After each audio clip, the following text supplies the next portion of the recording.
I'll start the meeting. We're going to start our meeting this evening. I pledge allegiance to the flag of the United States of America and to the republic for which it stands, one nation, under God, indivisible, with liberty and justice for all. Thank you.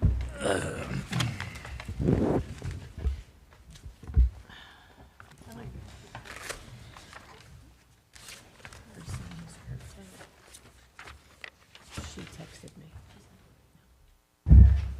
Okay. All right.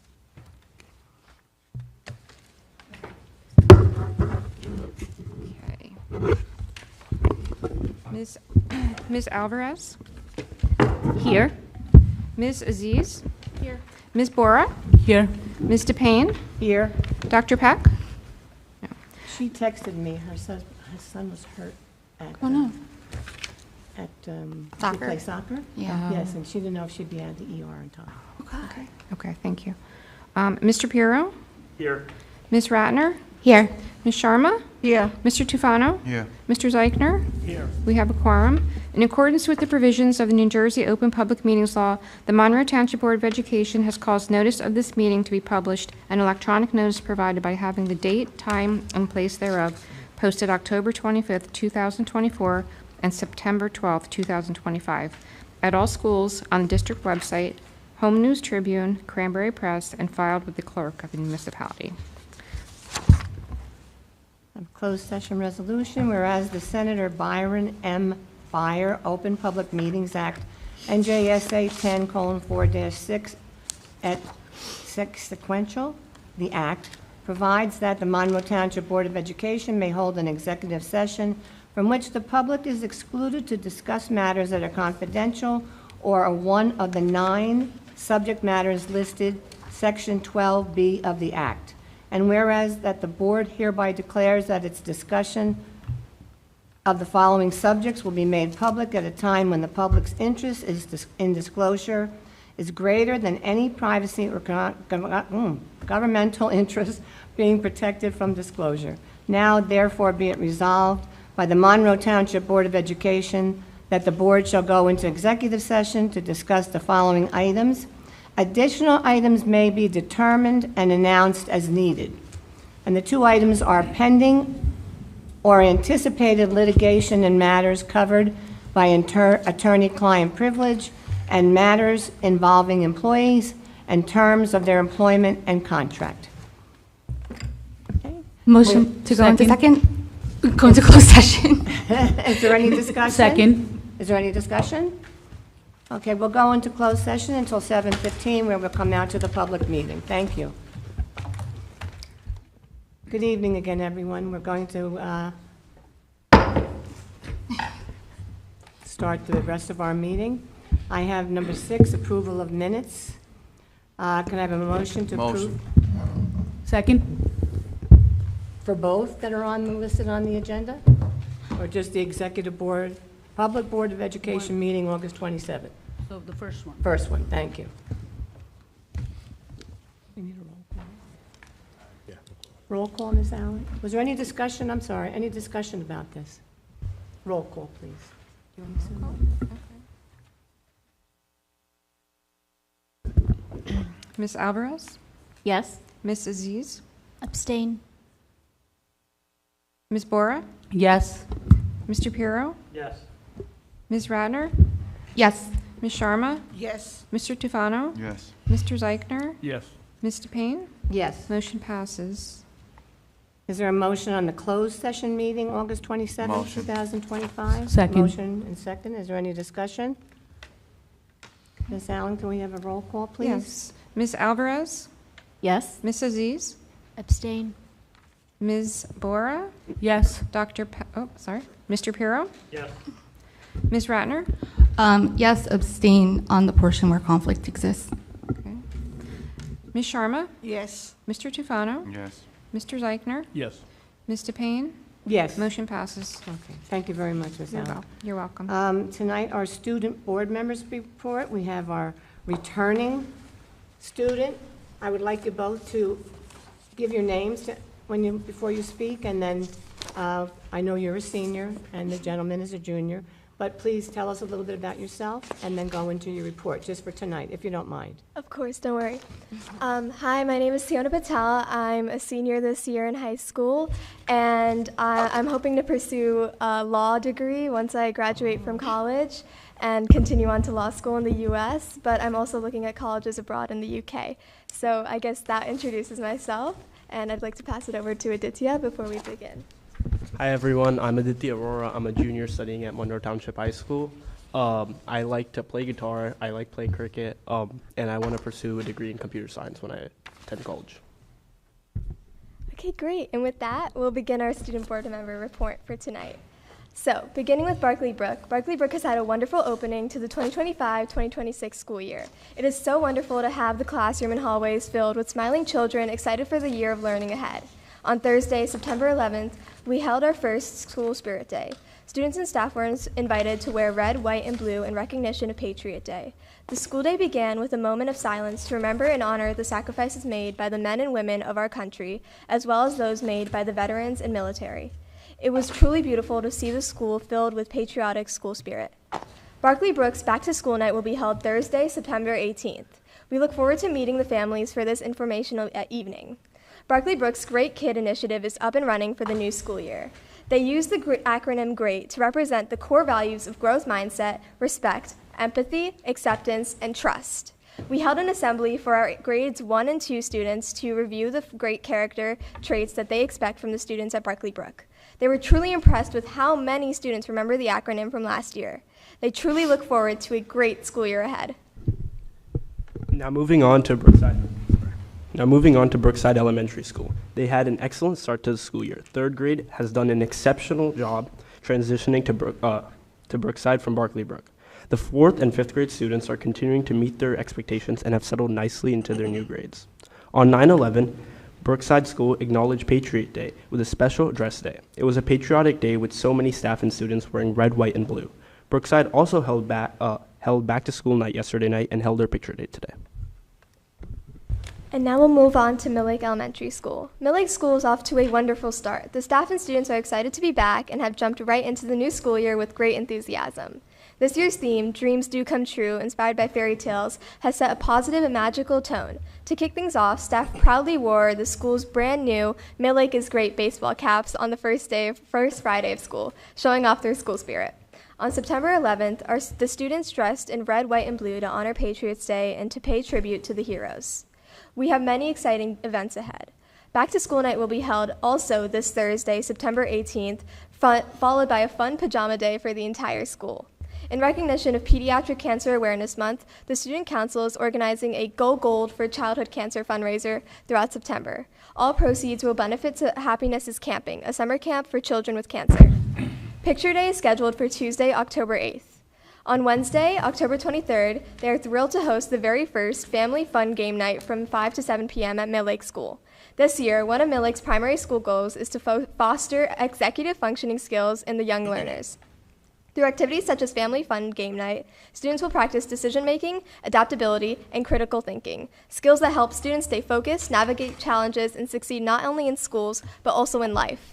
The Mill Lake School community, in partnership with Woodland School, is looking forward to an amazing school year filled with learning, growth, and joy. Now moving on to Woodland Elementary School. Their first day of school went very smoothly and was a major success. They also observed Patriot Day on 9/11 with thoughtful activities and reflection. Also in collaboration with MTHS Homecoming, Woodland is joining in on the excitement by celebrating Spirit Week from September 15th to September 19th. They also had a back-to-school night yesterday night where they welcomed families and provided insights for the year ahead. Zero Period Band will begin on September 22nd, and Zero Period Chorus will begin on September 25th. And now we'll move on to our middle school. On Wednesday, September 17th, 15 middle school students who were part of last year's History Happened Here program were invited to attend a pre-screening of a mini-series about the American Revolution. The mini-series was produced by famous historical filmmaker Ken Burns, who discussed the movie with the students. NBC Nightly News anchor Brian Williams and NJ Governor Phil Murphy were also in attendance at the event. The trip was the culmination of the students' year-long involvement with the History Happened Here program and was held on the anniversary of the writing of the U.S. Constitution. The History Happened Here program was coordinated in Monroe by Christy Vizocki, MTMS grade 8 teacher. Thank you for your contributions. September 10th and 11th were the school's picture days. All students had an opportunity to have their photo taken for the yearbook and their ID cards, which are now required at MTMS. MTMS also held a very successful 6th and 7th grade back-to-school nights, and the 8th grade back-to-school night will be next week on September 29th, and information will go out to parents next week. A date was chosen for our 6th grade Halloween dance, October 24th. Information will be sent to 6th grade parents soon. MTMS is proud to announce that they have been selected by the U.S. News and World Report as a top middle school in New Jersey, ranking 87th out of 1,432 eligible middle schools, putting them at the top 6%, while also being the 5th largest middle school in the state. We thank the hard work and dedication of the exceptional staff and the students, district supervisors, as well as the collaboration of the parents to make this possible. Now, Oak Tree Elementary School. They had an amazing beginning with kindergarten orientation on August 2nd. On September 3rd, the first day of school, all students met their new teachers and classmates. They also held an Ice Pop Social on Patriot Day, sponsored by the PTA. Back to School Night is on September 18th, and they look forward to meeting all parents and guardians. And now finally, we'll be moving on to the high school. For a happy start from Monroe Township High School, the school is happy to announce that they have 3 semifinalists for the National Merit Scholar Program this year: Nirnay Bhattacharya, Arav Kumar, and Anya Patel. Best of luck to them on their application process to hopefully becoming a National Merit finalist and scholar. Attention seniors and senior parents and guardians. Class ranks and beginning of year transcripts are now available through the Genesis Parent Portal in the grading section. Congratulations to every senior, and the school is immensely proud of its senior class and wishes it the best of luck in the future. Thank you. Thank you very much. Your reports are very informative and keep everybody up to speed on what's going on with all of our schools, and we really appreciate that you coming here and doing that for us. So thank you. Thank you. Next, our committee reports. We will be reporting on and Mr. Gunkelman's not here tonight. He asked if we could have committee reports read at the meeting, so I asked all the committee chairs to do a very brief 5-minute committee report about what happened, highlighting all of the top things that we discussed at all the committees. So, Ms. Ratner, would you like to start? Yes, and thank you for allowing it. And I will try to keep it under 5 minutes just for you. So I have 2 reports to give now, which I remembered today. So the first is the Legislative Advocacy and Community Engagement Committee. We met on September 9th. The Board of Education members present were myself, Ms. DePayne, Dr. Peck, Ms. Aziz, and Ms. Sharma. District administrators were Dr. Lehman and Mr. Maralda. The committee focused on 3 different topics, so just a quick highlight. The first was a review of the district website, and they shared some of the modifications that have been made, including the addition of a new section featuring our partnerships, including those that we currently have to feature and spotlight some of them, as well as ways to get involved, as well as an update to our advocacy section. We also discussed the calendar feature, and we're going to go more in depth into that next month. Then our second topic was the discussion about the creation of a district advocacy calendar to help ensure that as a board and as a school district, we are advocating at the appropriate times for certain things during the year. So this way, as prepared as we can be, we know what's coming and we can plan ahead for that. And then finally, we had a very brief discussion about current legislative issues. There really hasn't been a lot of change because the legislature has been on summer break. But we sort of just hit 1 or 2 highlights there. Thank you. Did you want to do your second report, Ms. Ratner? Oh, I do. I just know if there are any questions. Does anybody opposed to that? She could finish her reports. I know Ms. I might go over 5 minutes for them both, though. Okay. So then the second one was the Citizens Advisory Committee, which also met September 9th. Board of Education members present were myself, Ms. DePayne, Ms. Aziz, and Ms. Alvarez. The district administrators in attendance were Dr. Lehman and Mr. Maralda. It was really wonderful to see our committee members back here after we had taken a break for the summer. During the meeting, Dr. Lehman and Mr. Meralda provided a summary update about our strategic plan, as well as some additional details about a few of the points that are mentioned in the strategic plan, including full-day kindergarten. And Dr. Lehman shared with the committee that we would be getting a more detailed presentation that would be available at tonight's meeting. Thank you very much. Mr. Pira? Building, grounds, transportation. We met on September 10th. Present was myself, Ms. DePayne, Ms. Bora, Ms. Ratner, Dr. Lehman, Mr. Tague, and Ms. Marta for transportation.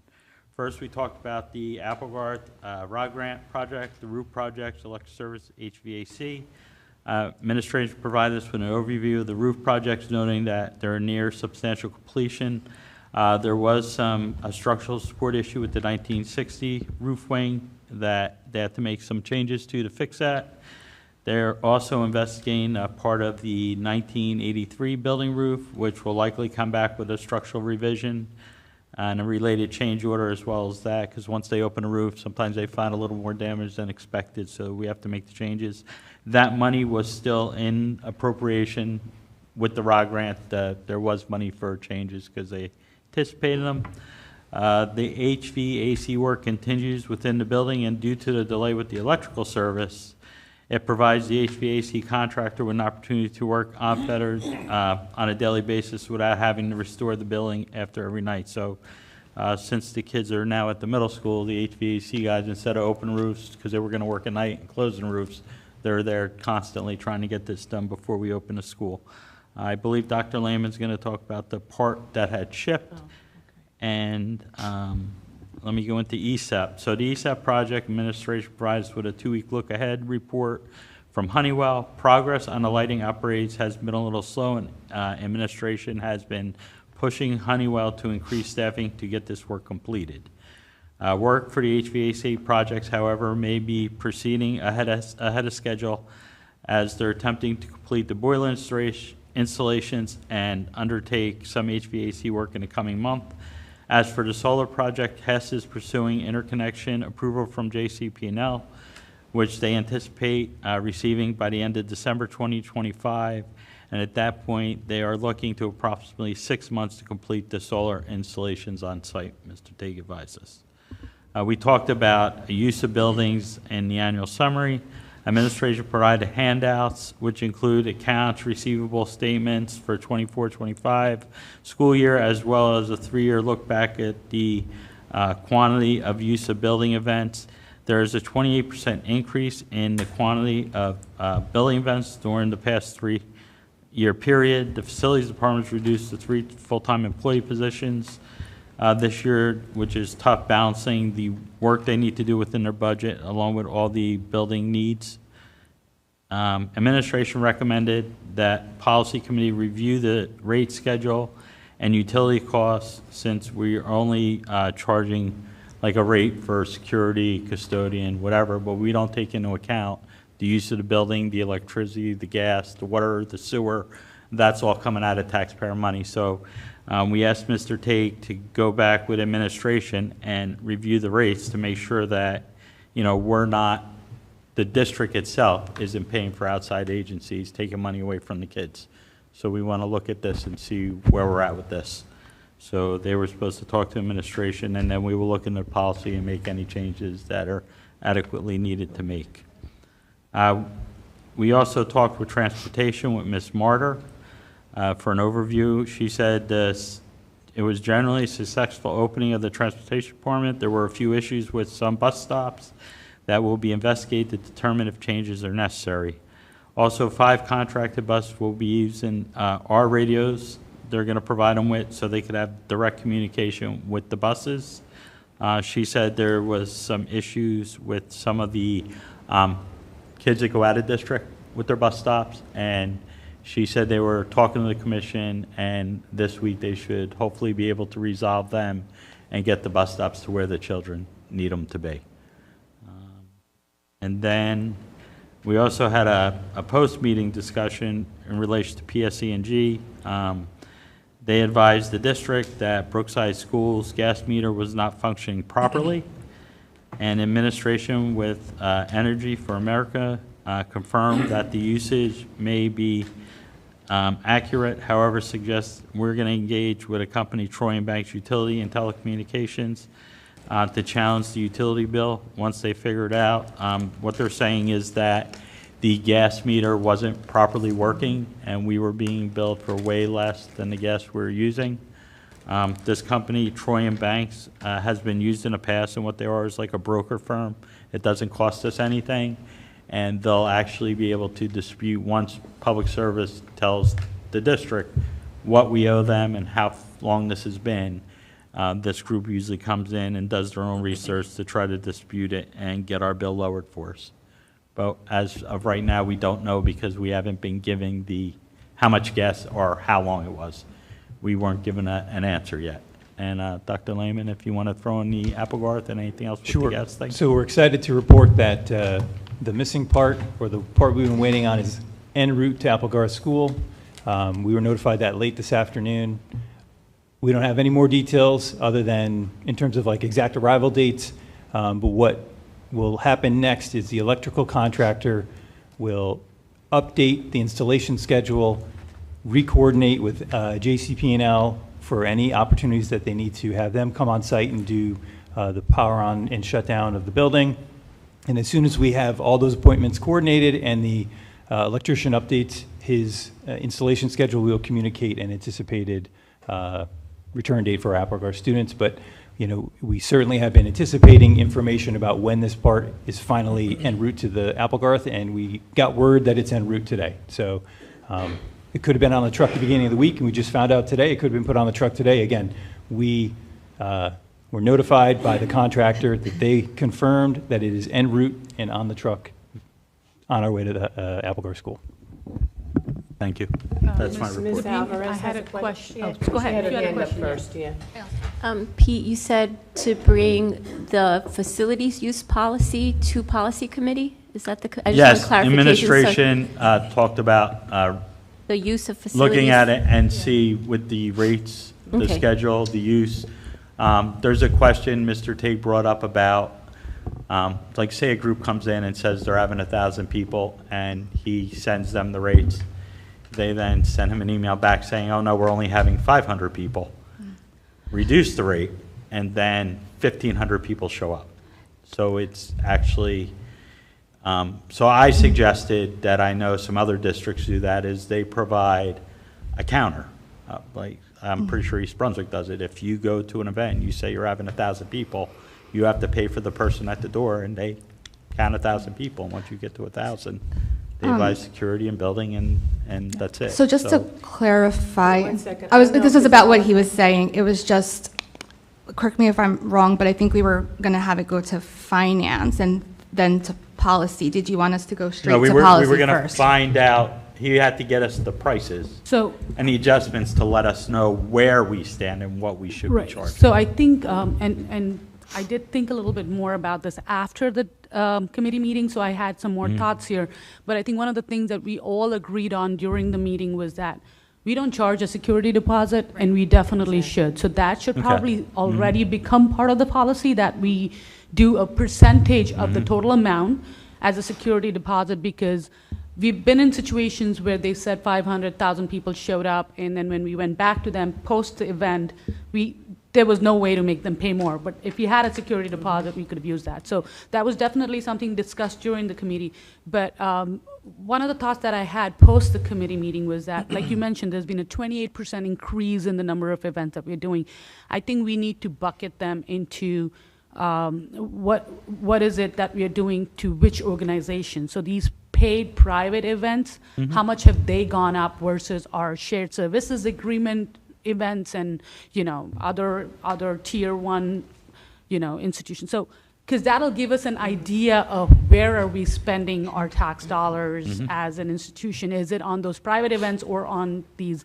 And I know I did mention it briefly during the committee, and we are obligated through the shared services, but there's no harm in keeping tabs on what we are spending, because we know the amount we've gotten through shared services, and it is easy to keep tabs on where we are, just for our information purposes, for a future shared services agreement, And- when we have to God forbid, go in for one, we know Yes. what it costs us. Hold on, Kate. And one more thing that I wanted to say is I thank God the part is on the way, so that's good news. And there's a light at the end of the tunnel for us. And Beer. one other thing, you know, we spoke about a lot of different things with that. And we talked about last year of them moving like Girl Scouts, Boy Scouts and stuff from the elementary to the high school, since we already have security here and they could use a classroom here. And I don't know what happened with that, but it was nothing was ever done. We talked about it. It was supposed to be done. And I believe the groups were never advised. Nobody ever said anything to them. So it's basically somebody dropped the ball last year, and we are still continuing to use all the schools when we could centralize and, you know, save money. People are here, security's present, and that's something that we brought up, but it never happened. So we need to look at that again. Ms. Ratner. Right, so I think I had brought that up at the meeting because I had to put in for Girl Scouts, and because I know what we're trying to do, I had put in for the high school. I don't know if somebody in the facilities office is then reaching out on the back end to try to move them, but I do agree, like, if we can streamline that, where they're only able to use the other schools, I guess, as an exception to the rule, instead of being able to apply, I think that would help cut down. My other question regarding the facility usage, and I believe that we had brought this up last year, there are a lot of times where certain organizations, and I believe it's a lot of the in-town ones, because the ones that are out of district are usually a one-time, two-time things, they'll put like a blanket request in for, 6 to 9 every day for the gyms, for sport, or things like that. And my understanding is whatever is on that facility usage calendar, we need to provide services for. Is there a way for us to sort of ensure that it's only being used, like, I guess the calendar is only showing it when it's actually being used, as opposed to somebody reserving all of these rooms for all of that time that we are then possibly spending money that we don't have to do? I think the reserves for them are rec, and it's like sports. So like rec basketball or whatever, they reserve, like lacrosse, they reserve across the street for certain hours.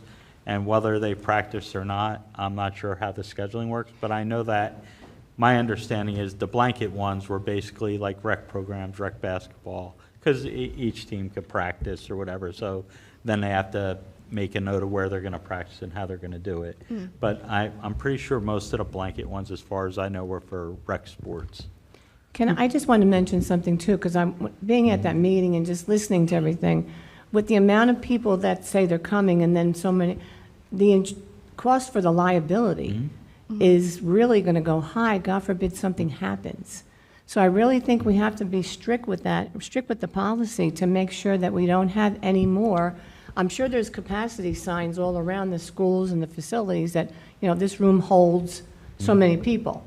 And I don't know if the state can come in and say, I think fire it's marshal or more somebody of can come in and say something. they're So we within have to stay to building that. capacity. Yes, we have It's to just stay. they're telling us that they're only coming with so many. Right, So say the pack is 2,000. right. Yeah. They'll say they're having 1,000, he'll send them price, they'll come back and say, oh, wait, we're only going to have 500, send us the price. And then they have 1,500, so they're still under the capacity.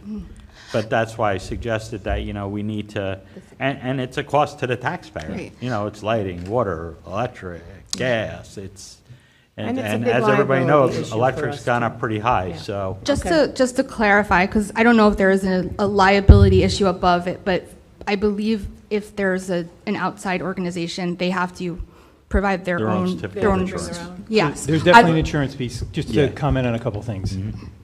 The reason the number of people attending an event is important is because we base how many of our staff we would Right. employ to either clean the spaces, provide security, and things like that. So if it's underestimated, we would have potentially not enough security.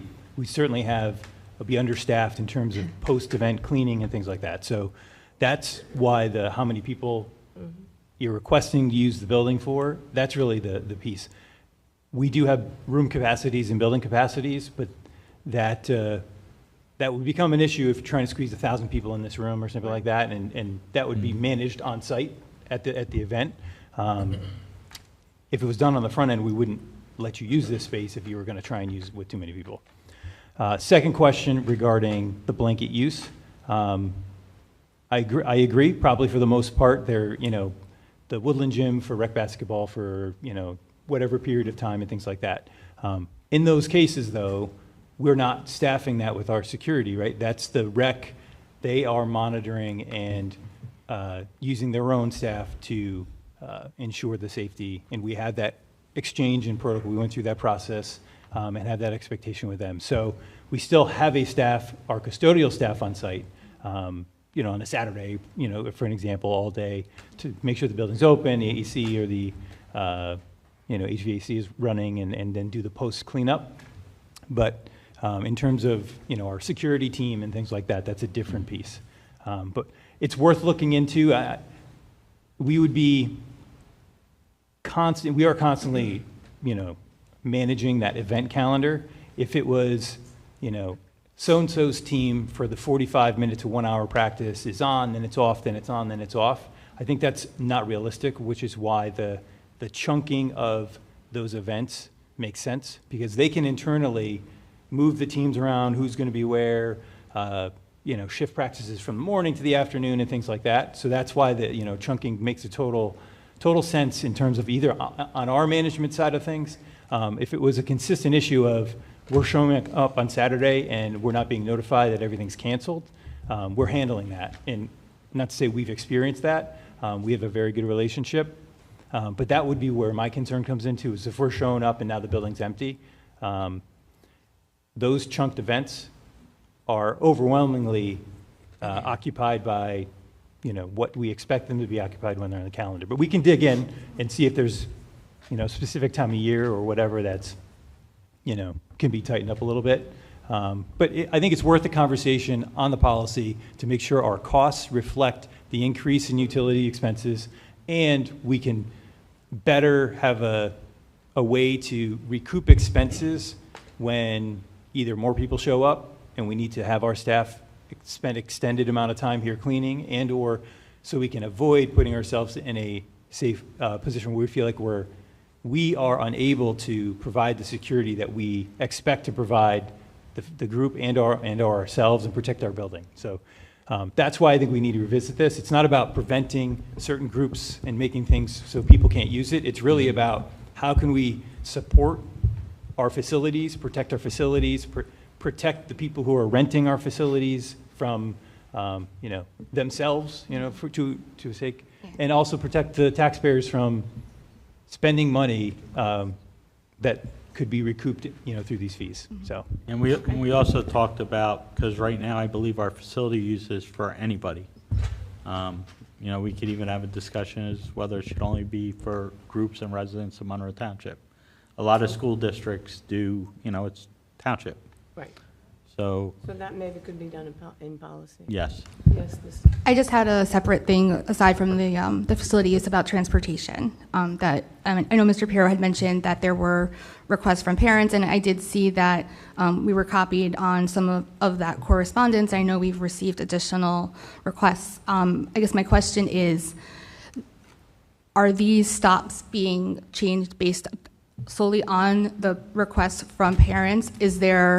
So I know like in the past there was, I don't know if it was security, if it was the police department going out to ensure whether or not they were safe, and then are we reviewing all of them or only if a parent expresses concern?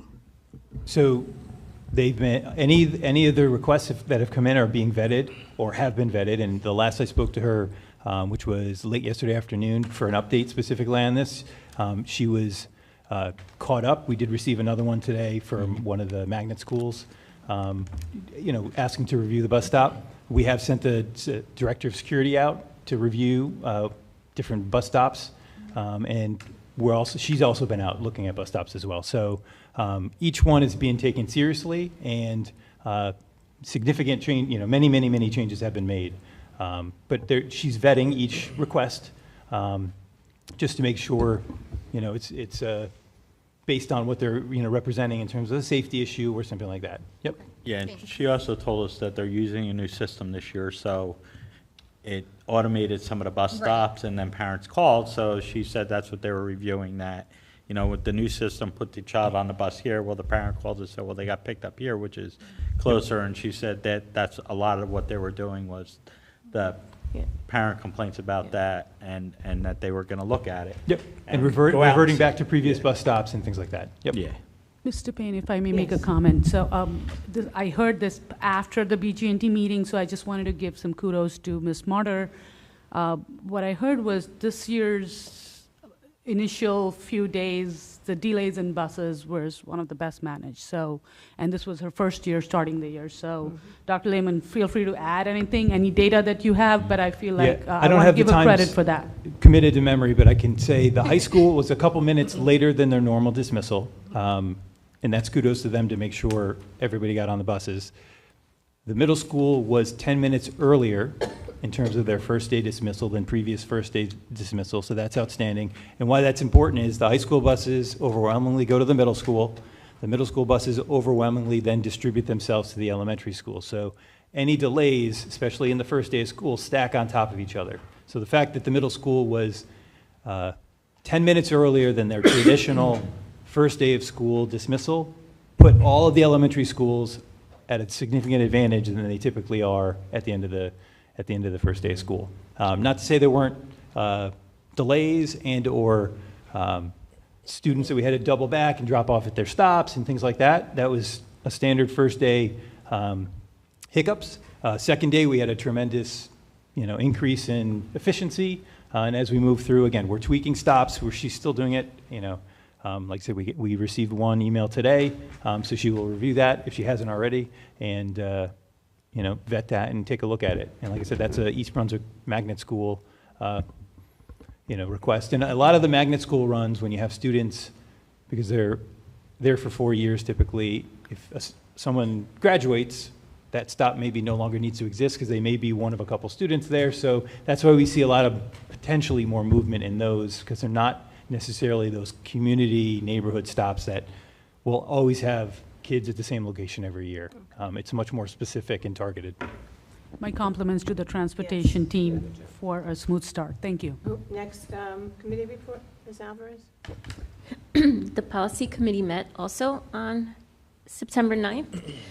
We discussed 0143, and the committee decided we needed some legal feedback on the revisions to that policy, so we did not move it forward to the agenda for tonight.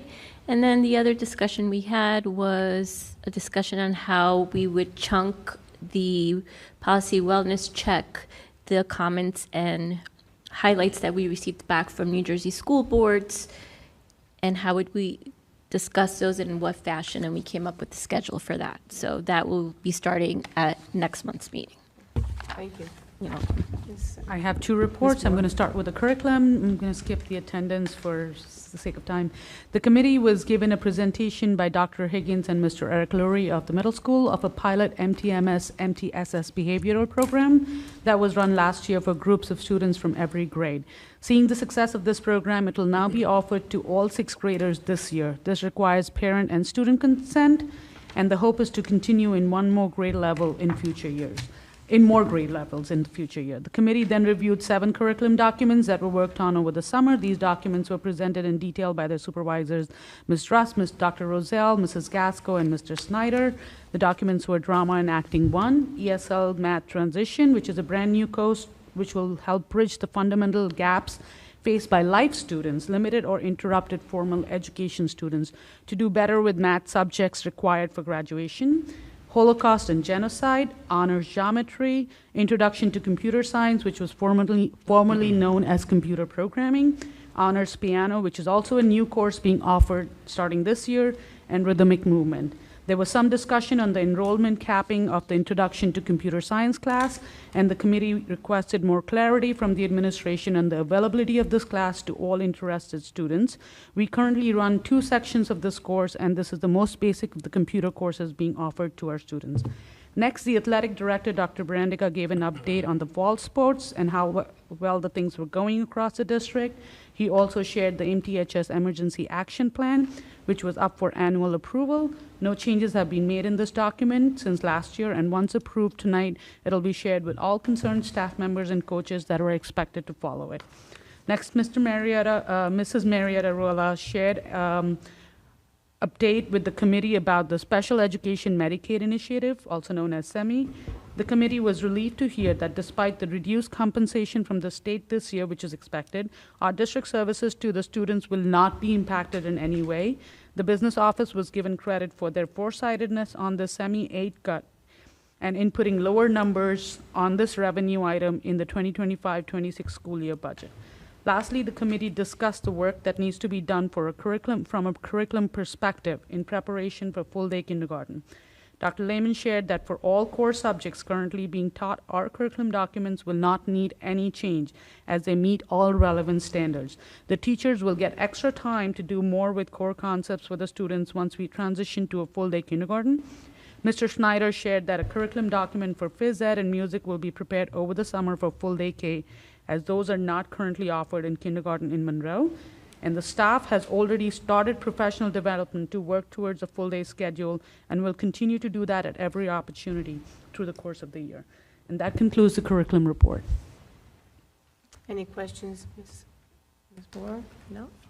The next one is more shorter. I'm going to share the Finance Committee minutes now. The committee reviewed the bill list for August for a total of $1.147 million. The amount was typical for the lean months of summer. An addendum was expected before the meeting, and I think the addendum we have brings it to over $7 million. The committee then reviewed the attorney fees for the month of July for a total of $19,827. There was a discussion about the Oprah fees in this bill, which amounted to 57% of the attorney invoice, totaling to $11,307. The committee, through discussions, made the following recommendations. We would like to urge the community members to be more responsible in using the Freedom of Information Act. As a first step in their approach, they should reach out to the district administration and board president for more information that they're seeking. If they're unable to get what they're seeking, then they can use their right to Oprah information. When submitting a request, they should be more specific so that the data being shared is more manageable and the sheer volume does not bring up the cost. The committee forwarded a request to the policy committee to review Regulation 8310 and revisit the part about cost of Oprah. Specifically define the threshold when the costs will be transferred to the requester and define how those costs are going to be calculated. Lastly, the administration was tasked with obtaining an RFP from the few tools available in the market that are used by organizations like us to handle Oprah requests that will help alleviate the internal resource time and attorney fees for this service. We hope to continue this conversation in future committee meetings. This concludes the Finance Committee report. Any questions? Any questions, Ms. Boer? Yes, Ms. Ratner. I just wanted to ask, I don't know, Mr. Weiss, if you might know other districts that you've worked with, how do they typically handle their Oprahs? Is there someone in-house who does it and then it's sent out? I guess if you have any, because I know we were looking to see surrounding districts, but if there's anything that you have. Yeah, sure. So I'm not aware of any program that's out there that responds to Oprah requests. And quite frankly, a lot of times it's legal calls that are made in terms of whether or not something is to be released or not. So if there is a program out there, I'd love for you to find it, because Oprahs take a lot of time from my office and they can be tedious. With that being said, to the extent that you have staff, that I will say this: Monroe Township Board of Education receives an inordinate amount of Oprahs. Many of my school districts that I represent and that my firm represents do not receive the volume that Monroe receives. When there's volume like that, and when there are, thousands of pages that are potentially responsive to an Oprah request, it takes staff time, and in addition to that, if something is denied, it potentially opens the district up to liability. And so it's a balancing test. For routine Oprah requests, some of my districts handle all of those in-house.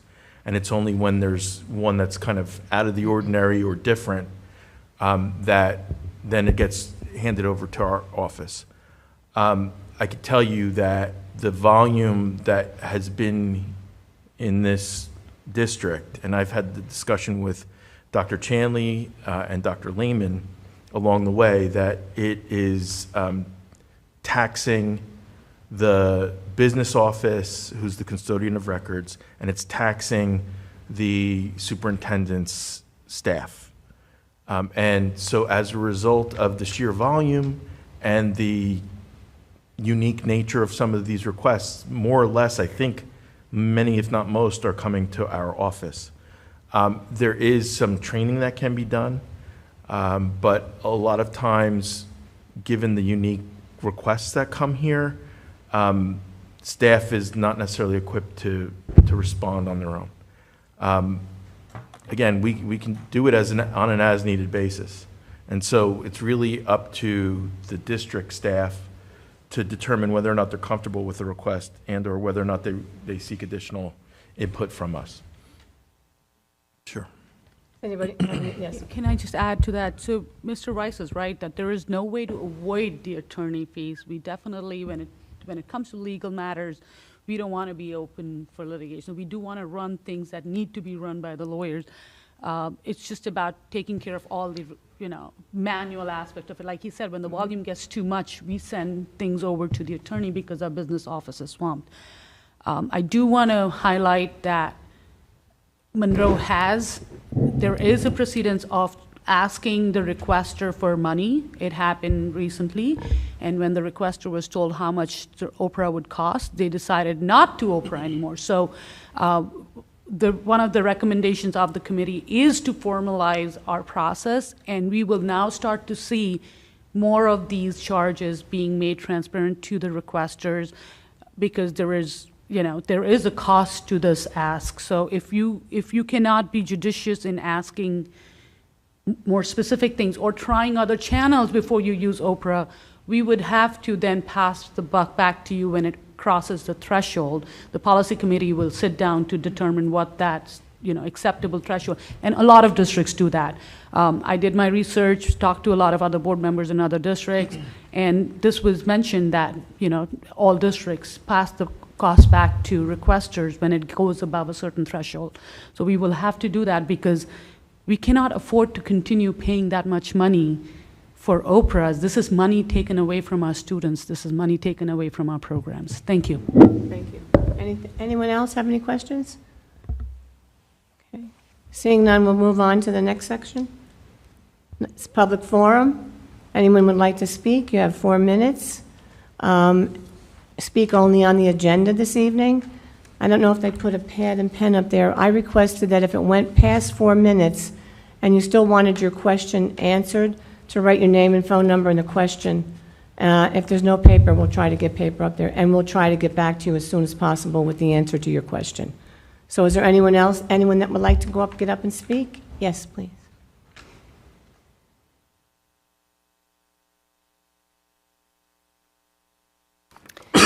Good evening, Chrissy Skirby, Monroe Township. That was a lot with the committee meeting, so I'll try to get through everything now. One thing, Ms. Boer, that I'd just like to comment on what you just said about the Open Public Meetings Act. That is a way for residents and really anybody to request information not readily available to them. So I would not like to see the district make it harder to get information. It already is hard, and I think that's why a lot of people did use Oprah. Perhaps now that Ms. Aziz is on the board, you'll see a reduction in the cost, because I don't think she'll have to Oprah round the clock like she's been doing for the last 4 years. So hopefully the attorney's fees go down for that. I also wanted to address the use of policy or use of the facilities. And I'd like to get Ms. Allen's opinion on that. When I was on the Board of Education, the board tasked the administration with coming up with ways to drive more revenue into the district. One of the initiatives was through advertising, one was through our use of facilities. Dr. Chanley and the administration did a extensive research into other districts and saw that we were charging significantly lower than districts like East Brunswick. I know Ms. Allen's office was instrumental in putting together figures, working with facilities, and we revamped the fee schedule. Our fees are in line with other districts right now, and I know there are districts that bring in significant revenues from outside groups. Ms. Ratner brought something up during the committee meeting. She was on her computer, and she asked a question about the number of events that were on there. And it sparked me to go onto the community use calendar and take a look at it, and I did. And I did email the board and the administration. I had some questions I haven't gotten answered. But what I saw right now, currently in there of outside groups, were a few events that are being held by outside groups that are actually paying. There were 5 GARBA events. There was one group that is using the buildings on Sundays, Oak Tree School, that's been going on for multiple years. Those were 2 of the outside groups, as well as a CJMEA music group that uses the building too. Other than that, the only thing I saw in there were all use of the buildings by groups that are not currently paying. So that's something that you need to look at. We don't have a large use of our facilities by outside groups, and we did increase the cost. And if you look on there, outside groups are paying $400 an hour. They're paying security, they're paying custodians, they're paying an application fee. If they want to come and see the building prior to renting it, they have to pay a touring fee. They have to provide their own insurance. So this notion that outside groups are costing us money, that's not true. We revamped that a couple of years ago to make it revenue, to bring in revenue, and to sit here and try to say we should change that and not allow outside groups would be decreasing our revenue. And I got my tax bill. It's the highest school tax that I've ever seen in Monroe. We didn't lower taxes. To say now that you want to stop bringing in the revenue that we're bringing in is outrageous. I don't think that's something that you should be looking to do. As far as Applegarth, one question I do have, how much of the $5 million that the town was giving for that project has been paid to the district yet? That's one of the questions that I have. I think I have that.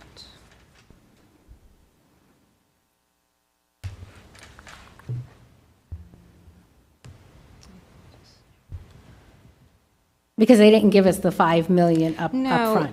It's, what happens is once we pay the vendor, the contractor, we submit the bill to the township and they reimburse us. But it's not only the township that reimburses us.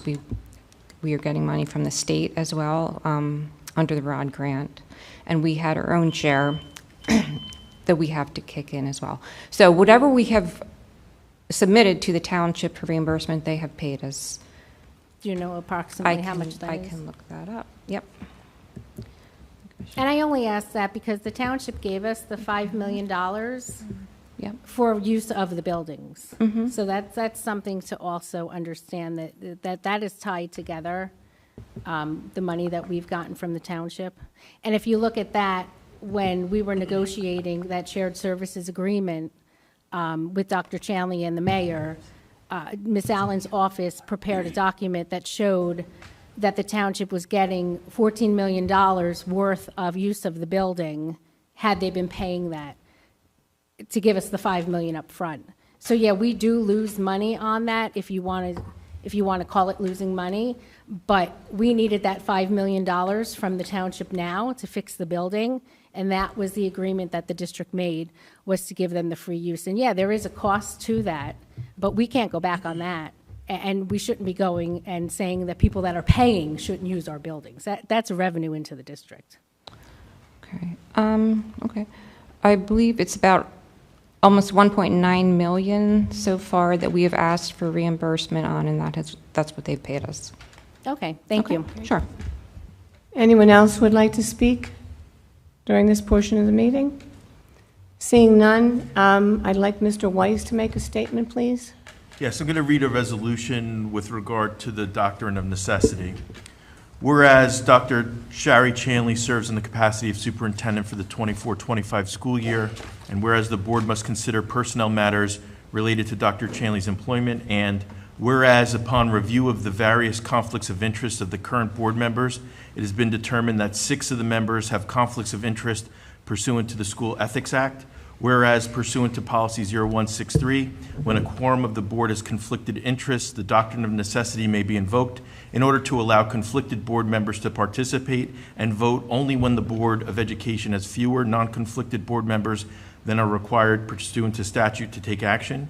And whereas when invoking the doctrine of necessity, the board shall state publicly that it is invoking the doctrine of necessity with the reasons for doing so and the specific nature of the conflicts of interest. And whereas the board policy further provides that it shall read the resolution invoking the doctrine of necessity at a regularly scheduled public meeting, such as this one, post the notice of the resolution for 30 days, and provide the School Ethics Commission with a copy of the resolution.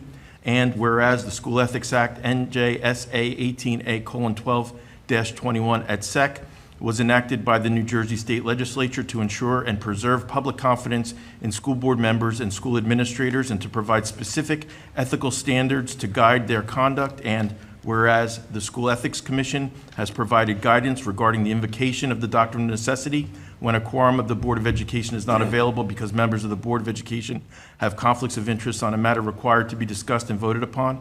And whereas the board intends to have discussions concerning Dr. Chanley this evening in closed session, whereas the members of the board have conflicts of interest that would prevent their participation and vote on the matters related to Dr. Chanley are as follows. Carmen Alvarez, Gail DePayne, Peter Pirro, Usha Sharma, and Charles Zeichner are involved in litigation with Dr. Chanley. Number 2, Kate Ratner's husband, David, is a teacher employed by the board.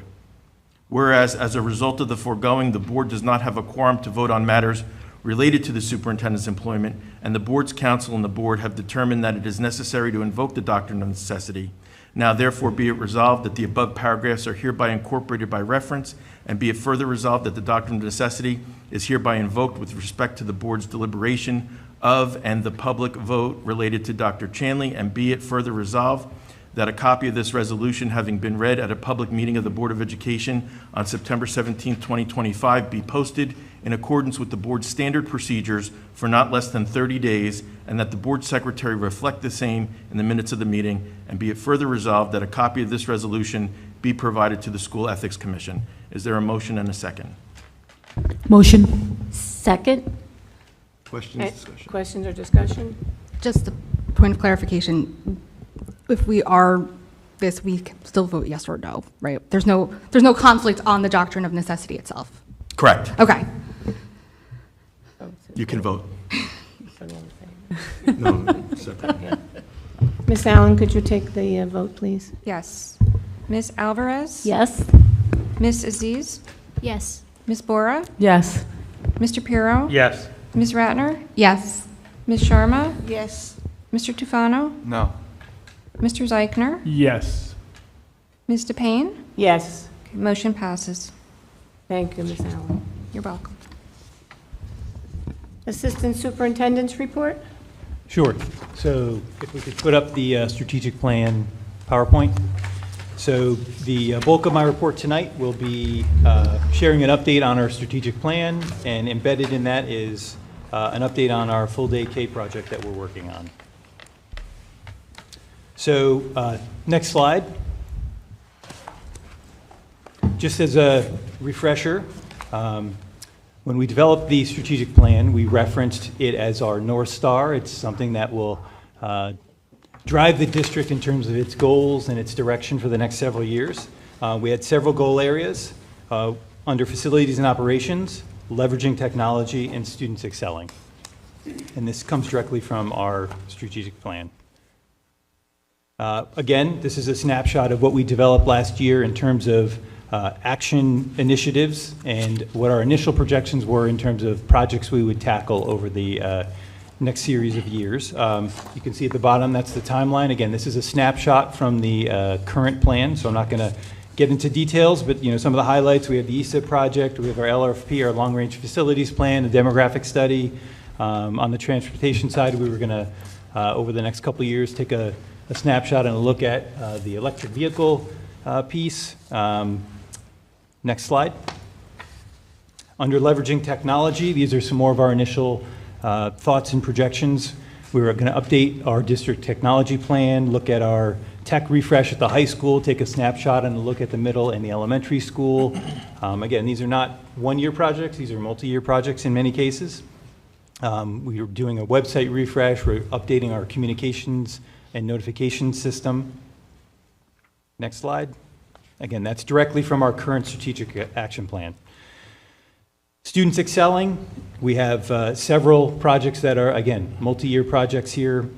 Portrait of a Graduate is one that we will be definitely a long-lasting project for us, multi-year project. We will continue to look at expanding programs, everything from the arts to the computer science realm. We're looking at expansion of partnerships, and I'll highlight what we're looking at with a specific lens in a minute regarding our post-secondary partnerships. Our MTSS program has been a few-year project along the way, and it will continue to evolve. We are seeing fruits of the labors throughout the K-12 realm in terms of interventions that we've provided with students and different paths that those students have taken if they haven't had those interventions. So that's been one of the most successful pieces of our educational reform in the past couple of years. Full Day K is a large chunk of what this update will be about. We did update our Genesis Human Resources module, and that's something I'll also highlight as well. So here are some of the projects that we completed over the past year. So and an update of where we are. So ESIP, that is a multi-year project. That's our Energy Savings Improvement Plan. We give monthly updates at our facilities meeting. What we've done in the past year in terms of completion is the building envelope, that's the outside building, door stops, door sweeps, window seals, that part of the project is complete. Another part of the project that is well underway and is proceeding as expected is the lighting upgrades. So we are deep in that. We have several schools that are almost completed, and the teams that are working on installing lights and lighting fixtures and efficiencies in those areas will bounce and move to other schools as we proceed there. Some other things we've done is, like I said, we've updated the Genesis Human Resources module. We completed that upgrade for the end of the last school year. We rolled out our contracts at the end of the school year to our staff through that module, and beginning this year, everybody is engaging on name changes, health benefits, tweaking, W-9 adjustments and things. We're starting to see that come through digitally. What we are working on, and we have started, we had our initial setup meeting, and we are sharing our information systems with Genesis right now, is on the payroll module. We approved that at the last board meeting, and we've had, like I said, we've had our setup meeting. We look to be doing dual, we call it sister payrolls. So we're using our current payroll system with a simultaneous payroll through Genesis starting in October, which is a Herculean effort of getting those dual payrolls going. And the reason we do that is to ensure that both systems are generating the same information, there are no errors, because we look to transition to the Genesis payroll piece for the January 1 pay period. And that's when we would start using that. Another piece related to the payroll is we historically have exchanged paper documents that have signatures and log hours for additional work for various groups in our staff. This would digitize that piece. That digital, we call them digital timesheets, that will be an ongoing project through the fall and into the spring. So the priority right now is to get the mirroring the payroll piece, because that has a firm start of January 1. That digital payroll or digital timesheet piece will roll itself out over the next few months and into the spring. The budgeting and purchasing piece, that will be a future project. We're going to take a look at that down the road, and that would be a behind-the-scenes piece for us in the business office and our planning purposes in terms of budgeting. That would be the final step in syncing everything up in terms of efficiencies in the Genesis module. Demographic study is something we commissioned last fall. It was completed early winter, and we have it posted in the district website along with historical demographic studies as well. In terms of the district advocacy, and you'll see that threaded through the next few slides, we continue to advocate in various ways to receive extra funding to support, whether it's the Full Day K initiative, which we were very thankful to receive the additional state aid. It was capital specific, and we will be allocating that towards anything Full Day K related within the capital umbrella. And then we also completed our long-range facilities plan. That was something that was completed in the spring. The next slide is leveraging technology. So we completed and updated and shared our district technology plan last winter. That is something, again, it's posted on the website. We went through it extensively with the director of technology. We actually, when we did some of the repairs to the high school generator, some of the elements within the district technology plan in terms of emergency preparedness, we were able to implement and or tweak and adjust in terms of protocols. Because when we power down the high school is the hub. It's the nerve center for the entire district in terms of internet. So we have a generator. It will always keep that room running. But when you have to fix the generator, we had to have a plan B to keep that up and running for ourselves. So we did that, and we powered the essential equipment with a gas generator, so a backup generator for our backup generator, and we're happy to announce that that is up and running. There are some future repairs that will need to be done, but it was a very good opportunity for us to put something into action that we had been planning for. And we began to have discussions about what does technology look like at the elementary level and the middle school level in terms of an expanded technology initiative. I don't want to say one-to-one, but that is generally where the discussion will go. Is it one-to-one bringing home? Is it one-to-one in school in terms of accessibility? How close are we? And that syncs very closely with our tech plan. We've done a lot of work with AI. We've had trainings throughout the school year. We have implemented a policy last year related to AI, and we're going to establish clear expectations and foundations since the beginning of the school year for staff and students. And AI is going to be an evolving, dynamic kind of situation that we will manage and or explore as we navigate the next, foreseeable future, not even the next few years. In terms of tech refresh, we updated the high school iPads. That was something that was done over the summer. We've actually sold the old iPads, and we received more money than we expected. The tech staff did an amazing job. You've heard us report this. They were available, set up, and available for students to pick up before the school year started. That has not always been the case in terms of our availability and the technology's availability to be on site. So we were just very excited to have no worries about whether they were going to get here and what the first few days of school were going to look like. Again, here's our district advocacy piece that we continue to look at. We have programs in the high school that we regularly engage our community.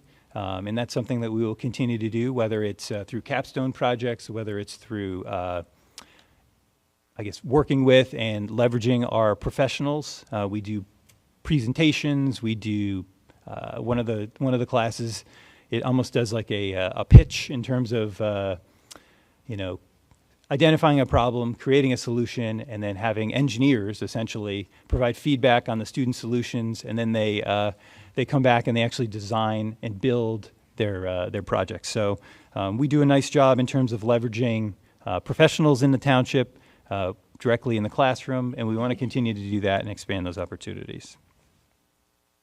Students excelling, expanding the continuum of programming. So just highlighting a few things, our computer science and STEM classes are continuing to grow. We expand them not only just to meet student interest, but we are also expanding them based on the evolving landscape of that field. One of the things that we have seen evolving is there's a cybersecurity piece that we're starting to, we have a course now, but we're also starting to see an increase in more specific, not just broad computer science piece, but more specific field-related outcomes. We have our eye on an AP, Advanced Placement Cybersecurity course that's coming up. So we anticipate seeing information on that through this school year. If it comes out, we will prepare something and most likely write an AP cybersecurity course next summer for implementation the following year. But one thing I wanted to highlight is, as we look at college partnerships and post-secondary partnerships, we are expanding and continue to look not just at dual enrollment courses, and we will always and continue to work on that. We have found ourselves often limited by the threshold in which the colleges hold the potential instructors of our staff to in terms of credentials and qualifications. And that's something that is a challenge we continue to navigate. But what we are exploring and what we are looking to do is increase the certificate opportunities. And whether it's a cybersecurity certificate that we can collaborate with a post-secondary college with, whether it's a health food services certificate, professional certificate that our students could leave with and go and step into a kitchen, a professional kitchen right out of high school and have the credentials that they would normally have to seek on their own to do. So we're looking not just for a college course dual enrollment piece, but we're looking to expand in other areas and other opportunities to provide our students a head start in the workforce when they step out of the high school. So that's where I see a lot of the evolution in terms of our partnerships, because there are opportunities in that realm, and we are continuing to seek those dual enrollment courses as well. I'm going to skip full day K because I have separate update on that. And then the Portrait of a Graduate. So through our investigation, we had 4 or 5 vendors that we've vetted. We've narrowed it down to 1 in terms of a potential for if we want to leverage something outside of our organization.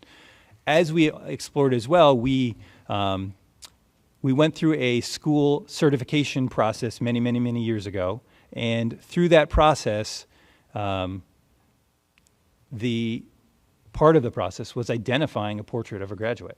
Now, we went through. We have the kind of guide in the playbook to do that. We actually have an administrator that was a field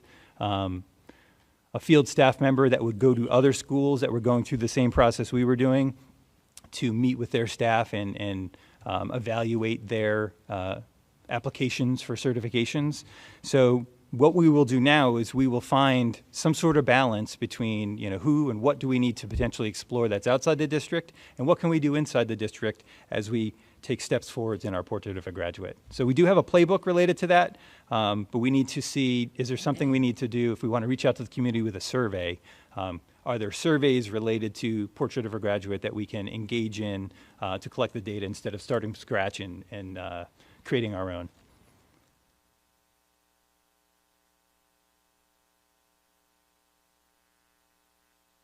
Questions based on this part before you go into the other components, or if you want us to wait till the very end? Why don't we do it right at the end, and I can kind of Okay. loop things in, because you might get things answered as we kind of go along. All right, sounds good. Thank you. Yeah, so that's kind of where we're at with Portrait of a Graduate. What are we looking at moving ahead? What is the balance between using someone outside of our domain versus leveraging it all internally? And then the next slide is a graphical representation of what we've done, and what still has elements that are in the works, and then what are some things that are still in the works. So this is like a summary of what we did in 24-25. And then our next slide is what we potentially see as things that we're moving forward with this year. So the no-brainer piece in terms of facilities and operations is ESIP continues. What we would see is a completion of the lighting aspect of ESIP, and what we will be continually updated on, and this will be happening in different stages, is the mechanical piece. So there are mechanical projects that are in design, there are mechanical projects that are designed and they're seeking equipment, and we know the lead time on equipment could be 18 months, it could be 6 months, it could be a month. So these projects will come together based on the length of time the design occurs, when the design's completed, and the materials are begun to be assembled and turned on site. There are some of these mechanical projects we have in process. Some will, even if we get the parts in time, we need to do summer installations, so they may be delayed till either next summer or the summer after. But the ESIP piece is something we will be continuing to talk to and getting updates in BG&T. Like I mentioned earlier, we're going to continue to roll out Genesis Payroll. I'm excited to report in the future about our parallel payrolls and the success of that, but most excited, and I think the staff throughout the district is most excited, is the digitalization of our timesheets. They're literally hand-signed, date-stamped by hand, driven from building to building for signatures, hand-delivered down into payroll, and manually input. So this is a long overdue and much appreciated process that has a level of accountability as well. Every time somebody logs in and reviews and then digitally moves this through the sequence of approvals, there will be a timestamp, so the initial requester will be able to see where things are and where they get stuck. In terms of leveraging technology, I mentioned earlier, this year we're going to take a deep dive into the middle school, but also the K-5 technology vision in terms of what is a one-to-one, what does an expansion look like, and part of that will have to look at budgetary timing and resource acquisition. We have highlighted this a little bit in our curriculum committee meetings. We're diving into esports. What does that look like? Currently, right now, it's going to go through our enrichment model, but what is the long-term vision? What is the long-term look for that as it moves into the middle school and the high school, clubs versus teams and funding and things? AI, like I said, is going to be an ongoing initiative. Something we're also excited about is an expansion of live broadcasting. We're really going to take a good look at expanding our sports live broadcasting piece. Some other things, the EV, electric vehicle piece, that is something that in collaboration with taking a look at the bus app, one of the other projects we will begin to look at is electric vehicles, electric busing. We will read the landscape of availability, we'll read the landscape of funding and grants and things like that, but that's something that we were going to keep an eye on and monitor. One of the things we even talked about was, buses are one thing, but maybe there's, one of our maintenance vehicles or one of the other vehicles we maintain would be another realistic look for a potential dabbling in the electric vehicles. One thing we did in terms of communications is we did do the website overhaul. That was done last year. And starting this school year, we've been utilizing Messaging XR. That is our new, it replaced Blackboard Connect. So we are kind of in the foundational use of it. Expect improved look of our communication as we continue to explore and expand.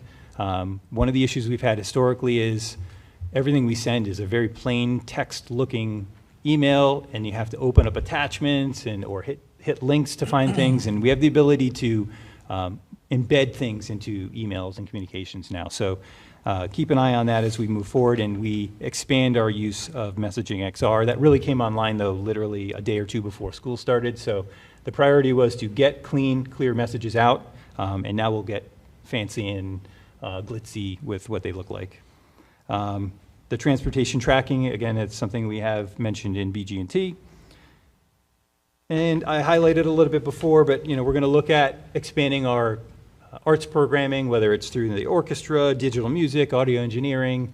That's something that's facilities related, staffing related, and budgeting related. So, the goal with that would be to take a look at and make a plan for this is what we expect it to cost, this is what we would need staffing wise. And when we look at a strings program, it physically takes up a tremendous amount of space.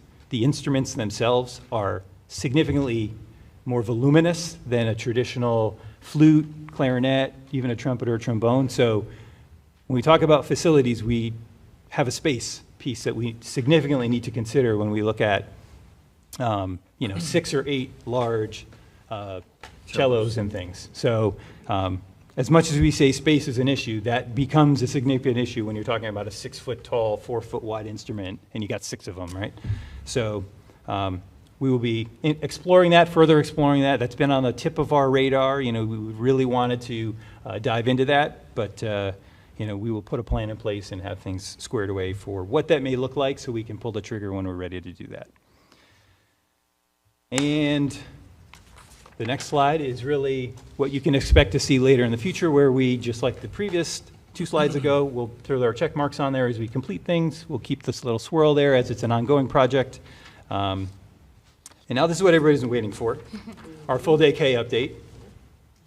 So what did we do for the 24-25 school year, and what are we doing this year? So starting in the fall, we commissioned the demographic study. That was the foundation for affirming what we had seen in enrollment numbers and projections. We had seen a stabilization of enrollment throughout the district, but it was really realizing starting at our elementary schools. And it has worked its way through the elementary schools, and it's in the middle school right now. We're about a year away from it starting to funnel into the high school.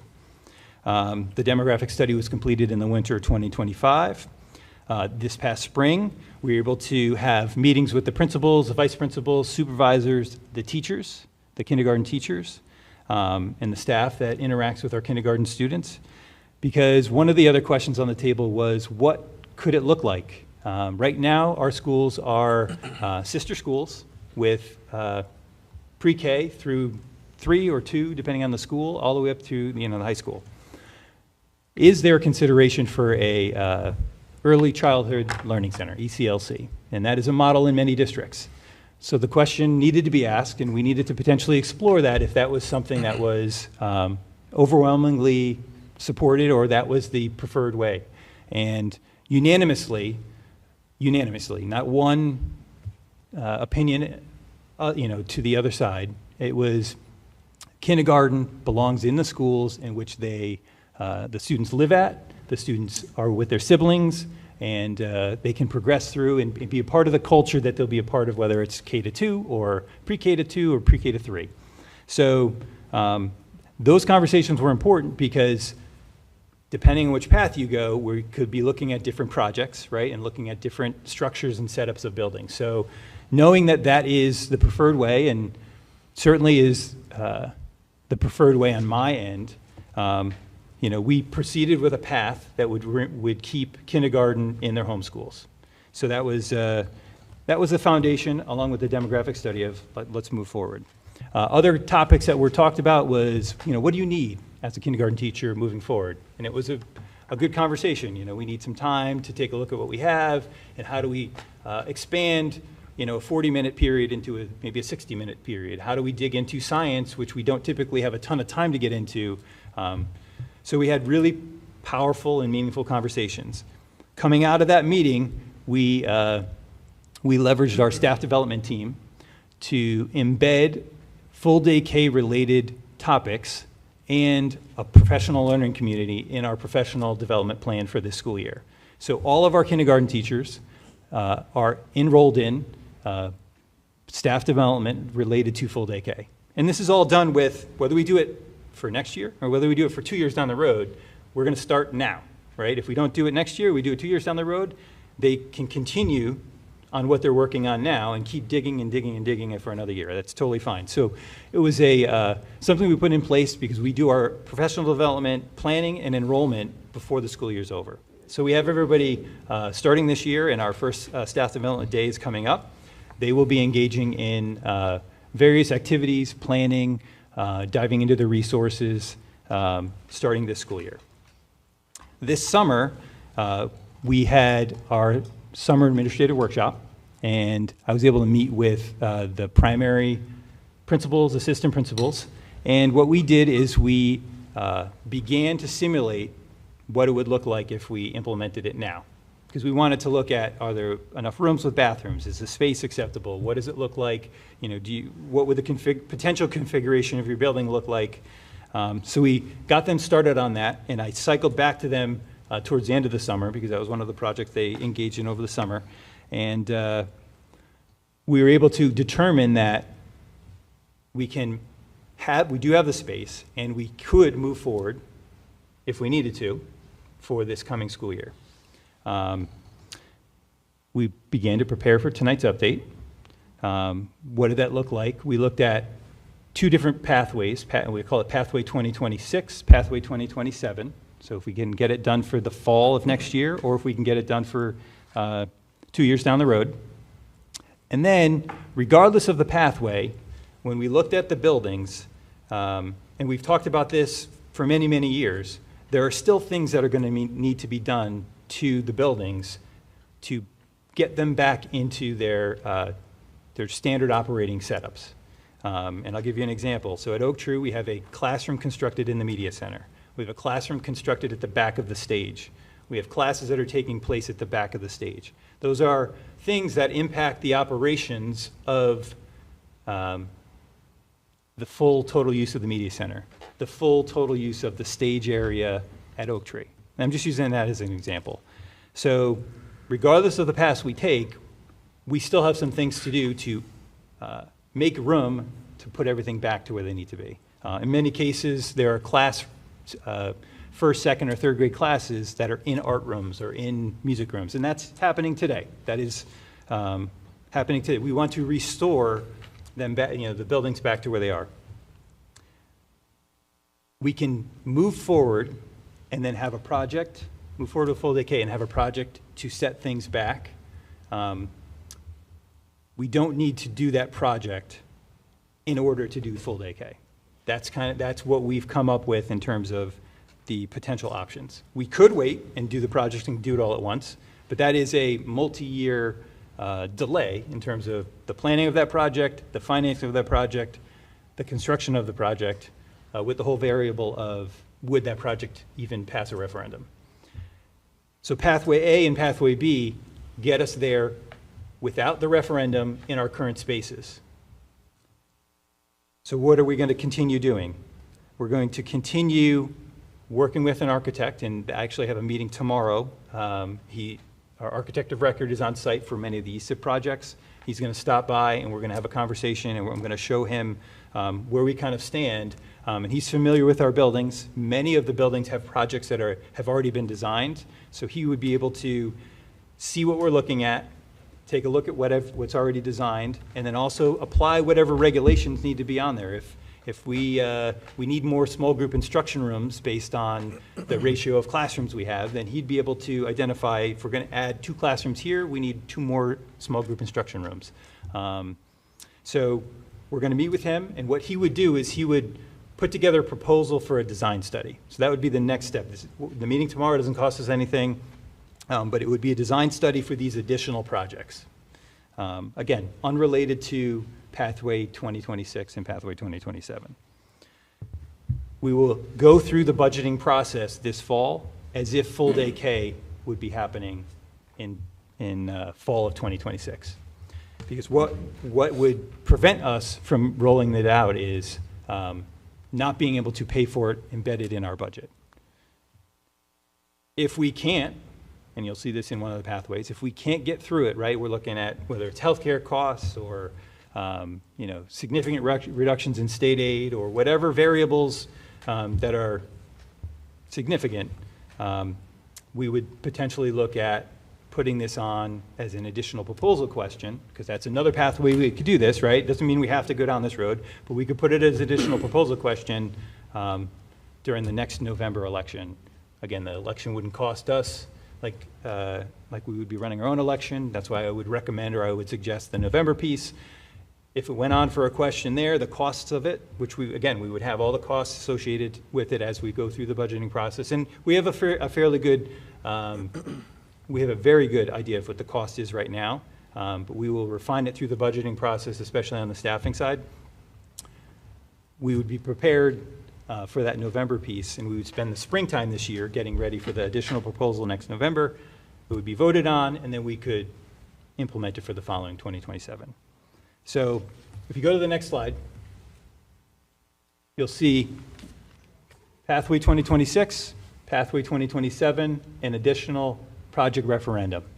I wanted to note down at the bottom on the right for the additional project, it is in the summer, fall 27 time slot, but it doesn't necessarily have that as a fixed date. What we would talk about there is we would talk about the kindergarten-related projects, but then we could take a look at, is there an HVAC unit that ESIP was unable to cover? Should we include that as a potential addition to this project? We could take a look at some other district-related projects. Again, That would be something that would restore the buildings back to art rooms being art rooms, classrooms out of media centers. It would take us back to the standard operating expectations for our buildings. The timeline on the left is something similar to what I reviewed. So that's Pathway 2026. So we're looking at budget development this fall. That's really going to be the linchpin and the key piece here. As we go through the budgeting process, we'll integrate curricular materials. I can tell you that right now we have about 70% of our we're using first grade enrollment numbers for our projections for full day K. 70% of our kindergartners are on site relative to the first grade numbers. So we would have about 30% of new students coming to visit us for full day K. What does that translate in terms of expenses? It means we have 70% of the curricular materials we need, so 70% of the books, 70% of the pens, pencils that we would need. So we would need to budget for approximately 30% more. We would include, in terms of the scale of expenses is very manageable inside a budget. The most expensive part of curriculum materials are actually teacher materials. So we would have to allocate, depending on how many new sections we had, we would have to allocate new teacher setups. Then additional expenses that we are considering is with the implementation of full day K, we would be no longer running our ECE. So we have, last year, we transferred $190,000 from ECE to our general fund. So we would, through the budgeting process, account for that $190,000 differential. And again, this is why we are cautiously optimistic that it potentially could happen in 2026, but we need to go through the budgeting process to identify whether it's going to be a reality. In terms of staffing, where we stand today, we are about 6 or 7, in the need of about 6 or 7 teachers. But that was with the staffing analysis of the K-3 buildings. We go through the budgeting process and we look at staffing across the district, so that number could reduce based on how things play out and sort out in the budgeting process as enrollment changes, as enrollment moves its way through the district. In terms of what's after that, we will make a call, we will make the decision early winter, because we need to give ourselves, if we're going to go through with this, we need to give ourselves time to recruit and advertise for full day K. We want to make sure we can capture that other 30% and know that they can come and we would be rolling out this program. We would then register students in the spring and the summer. And one thing what we would do is obviously we'd manage and monitor enrollment. And if our projection to hit the first grade number, if we come in under that projection, we would certainly not hire the staff and be, one teacher above what we expected. So we would hire based on what our numbers in terms of enrollment are. And then the goal with that Pathway 2026 would be open full day K in the fall of 26. So 2027, Pathway 2027, the way that looks is when we make the decision this winter, whether we can absorb the cost of full day K within the operating budget. If we can't, we would then begin to prepare for an additional proposal question in November. And we would have clear numbers in terms of cost. That's what we required as we went through that last additional proposal question. You have to have specific, identifiable staff with staff assignments. You need exact costs. So we would have that prepared because we just went through that with the budgeting process. We would follow the timelines in the spring and the summer for submittals for a question. It would go up to vote in November. We would hopefully pass it at that point, potentially. And then we would begin to advertise and recruit for students and then open full day K. Again, that's not the preferred path, but if we're looking for options, right? Options to implement full day K, this is an option to do that.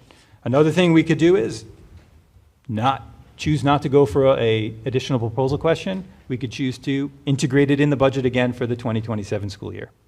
We could go through what we were going to go through this year and try and embed it in the budget for the 2027 school year to implement in the fall of 2027. So this doesn't have to be the second step. We could, again, try and fit it in the budget, but this is a pathway if we don't integrate it in this year's budget for next year. And then again, on the right-hand side, it's just some timelines about what we would do in terms of identifying and planning for an additional referendum project. The real tight timeline related to that is going to depend on the project, how much design has to go into a project. Before you do a referendum, they also take that initial design, they fully expand it and get everything priced out for bids, and that takes many, many, many months. So the reason I have kind of a disclaimer about future referendum, it's not necessarily summer, fall 27. It could be sooner.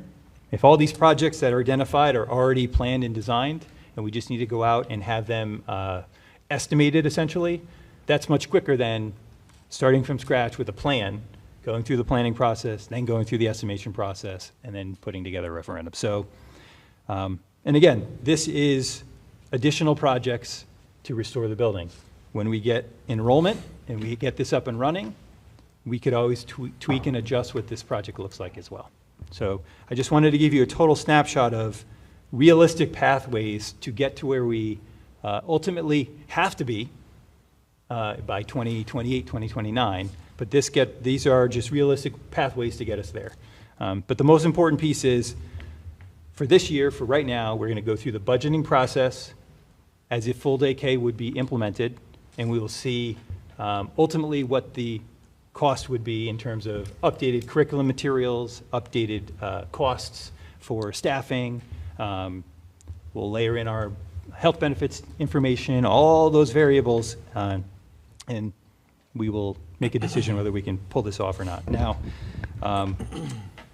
one other kind of caveat here is when we look at projects for that additional referendum, we will have building-specific pieces, but we will also be doing things with the capital money we receive that needs to be expended this year as additional state aid. So that capital umbrella that we'll look at this year, that would pay for the design study if we were to go through with a referendum design study. That will pay for it this year. So we can use that money that we receive as additional state aid. We can use that towards desks and chairs if we need something like that as we outfit a room for full day K. We would also identify, is there a part of the building where the kindergarten programs are going to exist, and do they need a new rooftop ventilator unit for HVAC? And we could allocate the money we have now to do those projects, because they would be impacted and related to our full day K initiative. Additionally, we could do a control system that controls part of a building, which includes part of a wing that would have kindergarten. So we have money to spend on this project this year that is state aid that actually needs to be expended.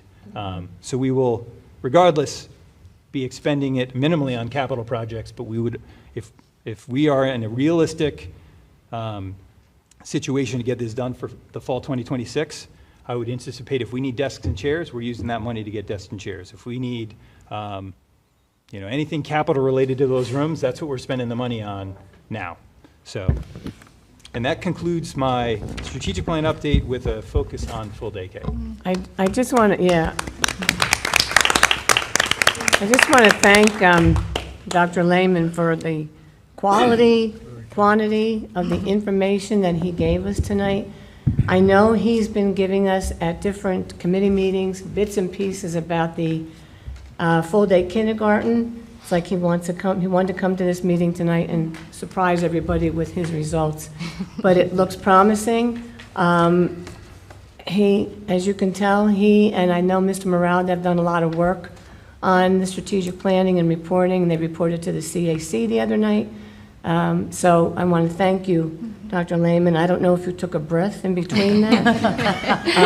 Now that you're done, please do. And thank you for all your time. And I know Miss Allen, he keeps reporting to you for budget, and then our budget. So I know she's taking notes on what budgetary issues we're going to come across in order to fulfill the, I guess, 2026 kindergarten. Yes. We'd like to aim for that one. Pathway A, yes. Pathway A, Yes. right? We're all in agreement, We call yes. it Pathway 2026. Pathway 2026. 26, Pathway A, whatever, we like that pathway. Option one. No, don't make it more difficult. Option one. Ms. Ratner, you had a question? I do. So I fully concur with what Ms. DePayne said. This was, I really appreciate the update on all of the aspects of the strategic plan. I had a couple of questions about full day kindergarten, and then I also just had one about stuff that was earlier, so I'll do that one first. Just the dual enrollment, when you mentioned about possible also certificates. One of the things that I know has been brought up by other parents, or I think it was possibly brought up at curriculum meetings, was the ability in other districts that they are able to graduate with an associate's degree. And I know you had mentioned like specific courses that there's certain thresholds that our teachers have to meet. Is there any way of, I guess, providing that type of a program, whether it's bringing the college teachers in, or I guess providing, instead of AP training, additional training for our own teachers to get to something like that? Yeah, so we actually have some model course sequences from a few other districts, and so it's very similar to some of our tracks. It would be a commitment from a freshman year, and many students would do that, and some of the schools have like a nursing track or a science track or a STEM track. Again, it comes down to those districts have had staff that are grandfathered into their current certificated programs, that they're dual enrollment pieces. We don't have the staff that would support the amount of course requirements on the collegiate end to award the associate's degree. And Okay. I'm looking at the course sequence of one of the samples. That's why I'm kind of hesitating, because I'm looking down. And part of the kind of path and commitment they make is they're also taking college courses in the summer through, and I'm looking, most of these are with Middlesex. That will be something that we will continue, because that is something we want to do.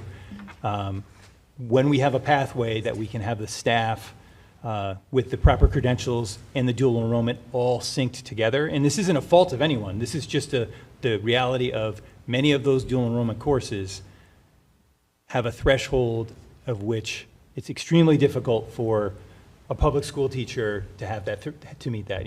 Whether it's a specific high-level chemistry degree. Most of those staff members are working in the private fields, right? They're not in our schools.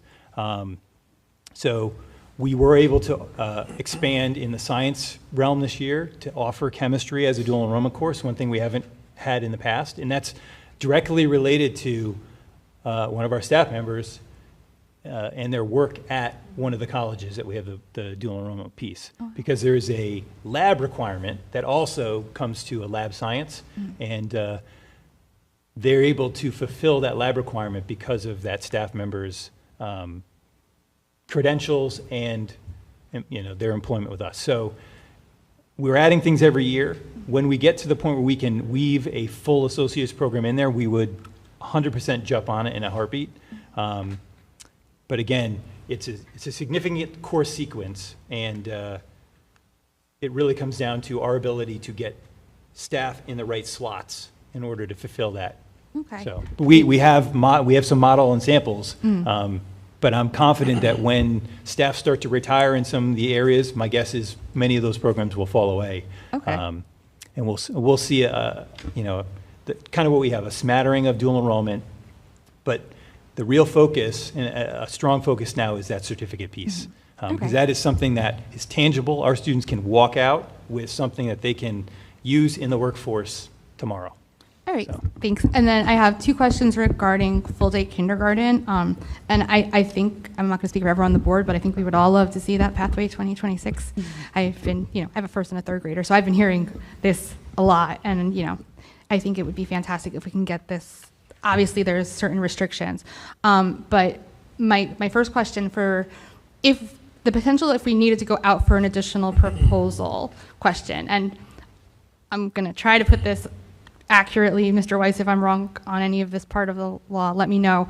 Because when we were looking at this last year, when we had our legislators here, I know we had been advocating for them to pass one of the proposed bills, which was to allow for an additional spending proposal where it can then be used in the following year in November. Because right now you can only use it for programs that you currently provided. And now they had passed the law that allows it for the special elections, and I remember this was a conversation, I think Ms. DePayne and Ms. Sharma, you were there with the legislators, where it's allowed for the following year for those special elections, right? So it's like, I actually just wrote it. So like the 4th Tuesday in January, 2nd Tuesday in March, those can now be done for the following year.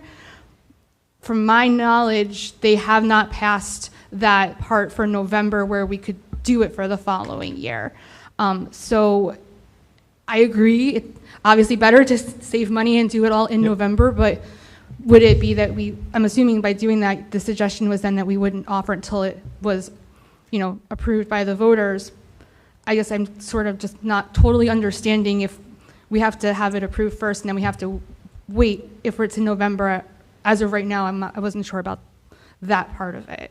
Yep. So what I would do is, we had a meeting with our legislators, and they said they would work with us and be creative and support us in rolling this out. One of the things I would do is advocate for this potential opportunity. One of the things they threw out is that they could tweak the legislation and the parameters around some of the pre-K specific funding, and we could leverage that for a private partnership with kindergarten, and they were willing to work with us on that.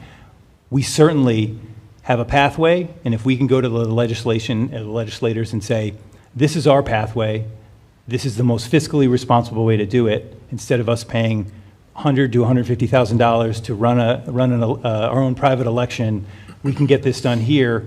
Maybe we can leverage that as a pathway to get that done. Yep. Can I ask a follow-up to that? So what I'm understanding is what Ms. Ratner says, that there is no legal possibility to do that, and what you're saying is that it would come through conversations with legislatures. So we don't know if pathway 2027 is the way to go, then we don't know that November 26th is a set in stone for a proposal? If we can get it done for then, we would certainly try and get it done for then. Yep. Like we would have the legal capability to put out a question November 2026. Like today we don't, is that right? Am I understanding it right? Today we don't have, if we were. From what I've understood, we can put it out November 2026, but it would only be for programs that are there. Like kindergarten. So we can certainly, and obviously we can put this as a focus for we did last time in the spring race for the following advocacy. school year, but we got to pay for it on our own. We don't have any special but elections. this one would be paid for by the county because Correct. it's a regular election. Correct. So that would be the goal. Again, we're trying to do this fiscally responsible in a way that makes sense in time frame, and we have opportunities to leverage our need. We're one of a few districts in the state, and they basically offered to do what it takes to help us get things done. And if we can save a decent chunk of money, this is certainly an opportunity we need to try and leverage. Right, and I fully agree. And I remember when they were here and they had mentioned like that legislation that had been passed allowed for more dates, and they felt like it provided more flexibility, but there was not necessarily that understanding of like that additional cost. So hopefully, we can certainly make that a priority, in the relevant committees to work on that. And then this is a much more quick question, just the design study. Can you just sort of share what that is? Does it look at like the current number of students and what might have to change, or is it purely based on like the buildings themselves? Yeah, so a design study, and it's the first step in looking at a project. So the architect would, and this our architect of record is familiar with, they've built multiple schools with us. We would lay out, this is what the plan is in terms of full day K and what its implementation looks like. This is what our classroom needs are. So, if we were just talking about Oak Tree. We have this classroom in the media center. We have a classroom in the back of the stage. We have another classroom in the back of the stage. We have a need for 2 special programs that are potentially going to evolve over there. This is what we're looking at in terms of the programs that would occupy spaces. And depending on, kindergarten has a certain threshold in terms of square footage, distance from bathrooms and everything like that. They would take that information, layer it on top of the building, and come up with some different ideas if we employ them to do that. And it's different configurations, different spots to do projects, different types of projects. And then we would take a look at it. We would make a decision ultimately of what projects made sense, what projects met our needs, which ones were most fiscally responsible, and go from there. And that's comparable to what we do when we look at building, a brand new elementary school. There's multi-floor versions, there's single-floor versions, there's, different configurations and things. So it's basically different versions, different ideas of how to do a project based on your needs, of the project. Questions or concerns? Yes.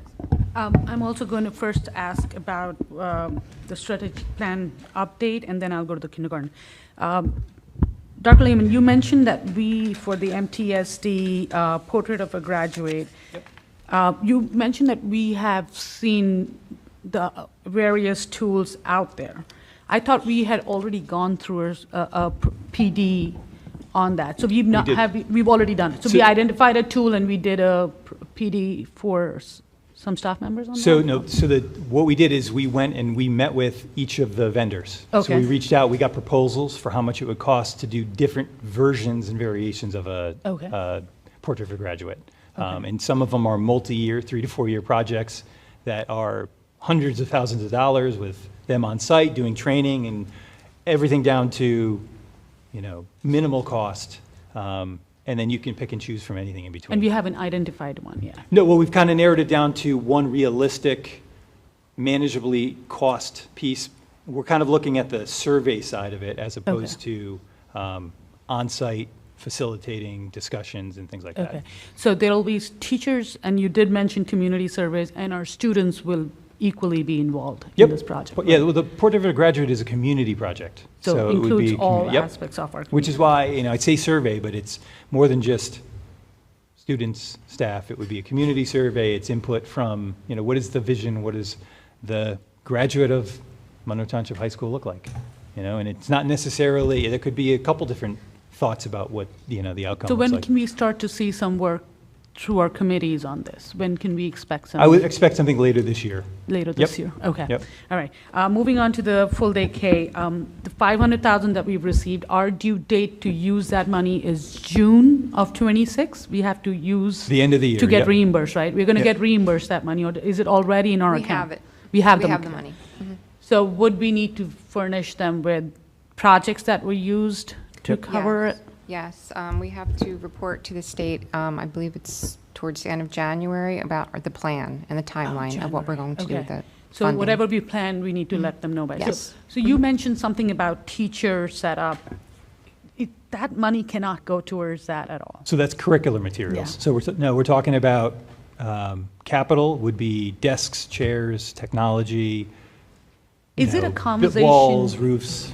Is it a conversation for the board to have with our representatives to allow us to use it in a different way? Because is it possible? Like, I'm trying to wonder, like, Senator Greenstein was, instrumental in helping us, push this ask forward. I'm not sure if she understands that the money we've been given is with these conditions. Would she be able to, I'm just wondering out here, I'm thinking out loud, is it possible to ask our legislators to allow us to use this money differently so that Pathway 2026 will be a reality, because we then might have enough money to start in 2026, right? Because we're finding ways to use the money indirectly in those buildings, but not directly towards, kindergarten. And I can already see that 500K is going to, at least for the first year, that 190 that comes from EC. Like, in some ways in my head, I can balance that number. Not that we can use it that way, but for teacher setup or construction, we can use this for. But anything else, like, even if it means going out to an election in March for extra funding, which you said is not money that we have, it would be fiscally irresponsible. But if we could use this money for that. You could ask your legislators for possibly some special legislation that would be applicable to schools that have those grants and maybe can recharacterize the way that they might be used. That might be worthwhile to have a conversation about the possibility of special legislation. So, Mr. Payne, if you could start this conversation with Senator Greenstein, that we are being limited in the way we can use this money, and it would give us a lot of flexibility. I did speak to her recently. I saw her at an Indian Day picnic that I attended, and I thanked her for the money personally, and she said, I hope you're using it for kindergarten. We want to use it for kindergarten, is what you need So to I tell her said, yes, now. we are, but I will definitely give her a call. Also, there's Senator D'Angelo, we can go, and ask him. There are other people in the legislature that we can write to personally and say, I'm a member of this Board of Education, and we are getting this much money, but we could use a little bit more. I mean, that's what I was going to do. I was going to write my own letter and just say, We could use more and allow us Right. the freedom to Right. not only assign it to capital, but Okay. anything that is going towards kindergarten setup. Can I just ask the board, is the board okay, and is the board authorizing Mr. Payne to reach out to the legislators on behalf of the board? I had a question Yeah. before making that decision. Okay. First, the way I viewed it in my head that this would work is that the administration would identify projects, and then rather than using the money they budgeted for those projects, they would use this $500,000, and then it leaves $500,000 open in the budget for kindergarten. No, that doesn't how it works. It's because those projects are, we're just taking care of it because we have that money in the bank. We would have otherwise not done those projects. But You understand what I'm Is saying? this something that the administration feels that needs to happen with the legislature? Is there a plan? So here's my thought on it. If we are looking to allocate a one-time state aid award to something that is going to be an ongoing item in the budget, that concerns me, because we can cover it for 1 year. What happens the next year, right? So that would be, a curricular material purchase is not a 1 year, it's a one-time purchase, but it's not an annual expense. A teacher's salary is an annual expense. So I would not be comfortable taking a one-time state aid award and applying it towards an annual expense, because then we're going to be at a disadvantage trying to maintain it, right? So we're going to be in the same situation next year, which is why we want to go through the budgeting process and potentially embed this in the budget so it's a sustainable piece.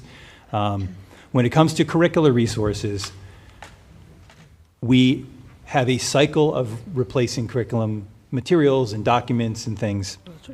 So as we go through the budgeting process this year, we had a heavy lift last year. We can look at this coming year, and it may be not as heavy of a lift. So that allocation we had last year, we can very, very potentially cover any one-time expenditure on curriculum materials embedded in the budget this year. But if we got that permission, we wouldn't have to look in our pocket because that lift can Agreed. be taken by the $500,000 that has been already given to us, right? Correct. Just to clarify, because I think I understood what you were saying, the $500,000 that we got, she did hope that we would use it for full-day kindergarten, but it was when the actual amount was for capital projects, right? It was not earmarked for that one thing. Okay. It was assigned generally to capital. Right. Yep, it wasn't capital So it would clear up. Right. Okay. case specific. Okay. That's what but I'm every saying. time she sees me, she said, that's for full-day kindergarten, right? Just And say I- yes. And I say, no, I say yes all the time to her. I say, of course, yeah, it's going. And I have a feeling that she probably is not aware of the, what Right. the limitation that we're Yes. dealing with. And maybe she'll work for us if she becomes aware that we cannot, the very simple statement that we cannot buy any kindergarten-related curriculum from this money because it is earmarked for limited. capital. Right, yes. And Well, curriculum, also, it's yes. curriculum is recurring, so he doesn't want to spend it on recurring costs. I get his point, but like he said, we can look for it in our budget because last year we did a heavy lift, so we might not need that 500, but then we could look for something else in our budget if we could use this money for the curriculum, right? You know what I'm saying? Like that money could go towards another, another expense at a software or a new technology or whatever it is. We can, when they do the budget philosophy, they'll have so many needs that are going to get struck out, but something could get lucky because we can, allocate some of this money. My other question, I'm going to move on. Ms. Boer, I just wanted to follow Yes. up on the letter. Yes, sorry, yes, go ahead. So when you mentioned the special my understanding is that any piece of legislation has to be voted on by the full state legislature, right? It's not just our... And signed by the governor. Right. So this is, it's not just asking, for our individual legislators, we can ask them, to... If they would sponsor special Right. legislation. yeah. But then I think what we also may want to do is reach out to the other districts possibly that don't have full-day kindergarten that may be dealing with similar things, because what we've been told also is that a lot of times there isn't support for some of these pieces of legislation because they don't few affect people as many affected. other school districts. So I think the more statewide support we can garner, whether it's just our representatives, initially sponsoring it, but then talking to the other boards to get their legislators on board too, would really help in terms of pushing that forward. Can I ask you a quick question? I know you checked, and are there any other districts in Middlesex County that do not have full No, day kindergarten? not You're the only anymore. one? Not anymore. Okay, not anymore. The, Millstone is in Monmouth, so it's really close to us, but I believe it's Right. technically Monmouth County. Yes, I was just curious, because I know you always check and check and check, so I wanted to make sure. So we're the only district in Middlesex County that does not have full-day kindergarten. Right, but the legislative districts are broken up very uniquely, Right, right? Like yes. East Brunswick is a different district and South Right. Brunswick's a different district. So, I think there's 40 legislative districts. Yes. So at least getting some statewide support Yeah. would really help. I do like the idea of writing a letter on behalf of the board I'd have to ask start. everybody if that's okay, Let's get a motion. We need a motion to have. To you know, authorize Mr. Payne to contact the legislator with regard to the potential use or different use of the funds that have been earmarked to the district. I can make that motion. Should I just do repeat what Do you you said? prefer that I speak to her? Because I do have her phone. How about I know, communicate but I'm with? just asking, communicate with on any way that I have. I'm sorry, I'm confused because I thought that we can use this for any capital project. So what's the letter asking?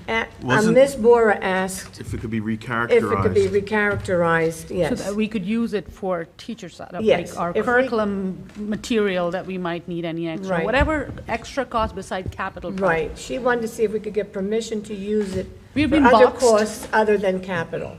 So just So right That's now, we what I can use it for understood, design correct? studies and tables and chairs, and like Dr. Lehman said, Right. for coolers or Yes. HVACs in that area.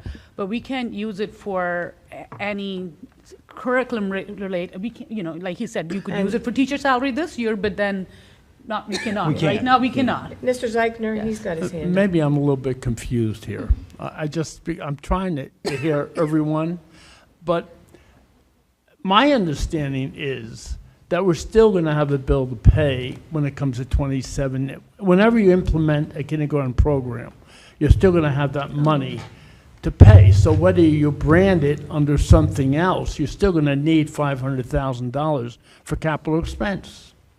I mean, so what's the difference of rebranding the thing? I mean, you're still going to need the money for capital. Am I correct here, I can- Dr. Lehman, in terms of, I think the idea on the table is to provide more flexibility. so you And- want that flexibility in it? It wouldn't hurt. I mean, if Okay. we could pay for curriculum materials, that would certainly assist. Again, I would not recommend picking up an annually reoccurring expense because it's Okay. you are correct in the sense of saying that is going to occur again in the following year and the following year after that. But a one-time expense that's not under the capital umbrella would provide us flexibility of spending it. Yep. Okay, but not necessarily for staffing. No, the staffing No, is the not annual for piece. The Yeah, we staffing talked is a about that. totally separate Right. issue, obviously. Yes. Yeah, okay. Yes. I'm fine, thank you. So we can get a little bit more flexibility by asking. Yeah, that's what you're asking for, is a little bit more flexibility with the money that was given to us. So I would like to make a motion to allow Ms. DePayne to contact our legislatures to ask for more flexibility for the money allocated to Monroe Township for kindergarten. And I'll second that. Thank you. Fine, I will I have a contact comment. No, Yes. we have to vote. her. I know. Okay. Personally, I think I would want to wait to see what you come up with during the budget. You said that you would have something for January, and then maybe make the decision then. Can I make a suggestion? We're entering a lame duck session. Yeah. And this is the time when stuff gets thrown in. And so I would suggest that the call or the communication be made sooner than later, because the district may want to capitalize on the fact that the legislature is where it is right now. And also by January, we need to tell the DOE how we are spending the $500,000. So we are already, if we get to know before that, then we can actually say we're also spending it on some curriculum material. But otherwise, we have to stick to the capital Right. items. I want to move on from this. I'm still not understanding if we use that money. I think we need to. Well, we can do a please. discussion on this, right? So I guess it doesn't hurt. I'm just not understanding the reason, because if we use that money for capital projects and it opens up something else, opens up money in our budget that we have, then we can utilize that money. if we obviously approve it or things of that nature for the use of full-day kindergarten. I don't think this hurts. I'm not sure what the reasoning and the rationale for it is. I did want to perhaps maybe modify the motion if if you're friendly to that, because I would, knowing that it's a lame duck session, like to ask the legislators to move forward on that bill for the November elections that allows us to do additional proposal questions in November for the following year. I can put this on the lease agenda for next month, but it's already September. Yeah. So I can second the motion to modify, if you want to add both the conversations to the same conversation. Can I just make a suggestion? I would suggest that you just withdraw the motion and then we make a fresh one. I withdraw my motion. And then, Ms. Ratner, you're going to make a motion? I'm going to make a motion for, on behalf of the board, a letter to be written to our legislators in support of modifying the $500,000, what's it called? Allocation from the budget to be used for any purposes for kindergarten, as well as for pushing forward, I guess, encouraging our legislators to move forward on its A2784 S2548, which would allow the school districts to utilize November for a separate proposal for the following year. I second that. Do we have to take that vote? Ms. Ratner, you said a letter. Mr. Payne asked for the ability to communicate, which would be a phone as well. So if you could just modify, and I hate to do this, it sounds silly, but no, I it is understand. I think there can always be follow-up by phone call, but I do feel it's important to have a written document as well. I think, Which I'll do both. okay, multiple forms of communication. Yeah. Mr. Weiss, would that be too vague? No, I understand what you're saying. I would go with communicate. Communicate, okay. Yeah, and then that covers everything. And we had a second by Ms. Yes, second. Bora. No, no. Mr. Zeichner, you were the first second, I'm sorry, we have I'm to. fine, no, it's we have to not a revoke problem. that. Nope, I'm fine with it. Do we have to take a vote on this? Yeah. Then we do. I don't care. Yeah, roll call. Yep. Ms. Allen. Yes, Ms. Alvarez? Yes. Ms. Aziz? Yes. Ms. Bora? Yes. Mr. Pirro? Yes. Ms. Ratner? Yes. Ms. Sharma? Yes. Mr. Tufano? Yes. Mr. Zeichner? Yes. Ms. DePayne? Yes, Motion passes. thank you. You're welcome. So I'm going to proceed with a few more updates, and then we will move on to the recommendations. So just a notification, we have our second annual Monroe Township School District Classic Car Show this Saturday here at the high school. So we welcome everyone to attend. It's presented by the Booster Club, and we're very excited about seeing all the classic cars and not so classic, super new and shiny cars as well. So please come out and support us and our athletic programs. And in terms of recommendations, personnel member 10 vote, it's recommended that the board approve the attached personnel items A through Z. A through Z. Motion? Second? Is there any discussion? Ms. Allen? Yes. Ms. Alvarez? Yes. Ms. Aziz? Yes. Ms. Bora? Yes. Mr. Pirro? Yes. Ms. Ratner? Yes, recuse on letter K, number 5, and letter W, number 22 for Mr. Ratner. Okay. Ms. Sharma? Yes. Mr. Tufano? Yes. Mr. Zeichner? Yes. Ms. DePayne? Yes. Motion passes. Personnel 9-member vote, it's recommended that the board approve the attached personnel items AA through BD. Motion? Second? Is there any discussion? Ms. Allen? Yes. Ms. Alvarez? Yes to all, abstain on AW number 2. Okay. Ms. Aziz? Yes. Ms. Bora? Yes. Mr. Pirro? Yes. Ms. Ratner? Yes. Ms. Sharma? Yes. Mr. Tufano? Yes. Mr. Zeichner? Yes. Ms. DePayne? Yes. Motion passes. So under board action, 10-member vote, it's recommended that the board approve the attached board action items A through L. Motion? Second? I'd like to make a motion to table the item related to Dr. Chanley on letter A until after the closed session. I'll second it. Any discussion? So it's the vote, roll call now on the motion to table. Motion to table. Okay. Ms. Allen. Ms. Alvarez? Yes? Ms. Aziz? Yes. Ms. Bora? Yes. Mr. Pirro? Yes. Ms. Ratner? Recused due to conflict? Okay, Ms. Sharma? Yes. Mr. Tufano? No. Mr. Zeichner? Yes. Ms. DePayne? Yes. Motion passes. There was a, I'm sorry. What?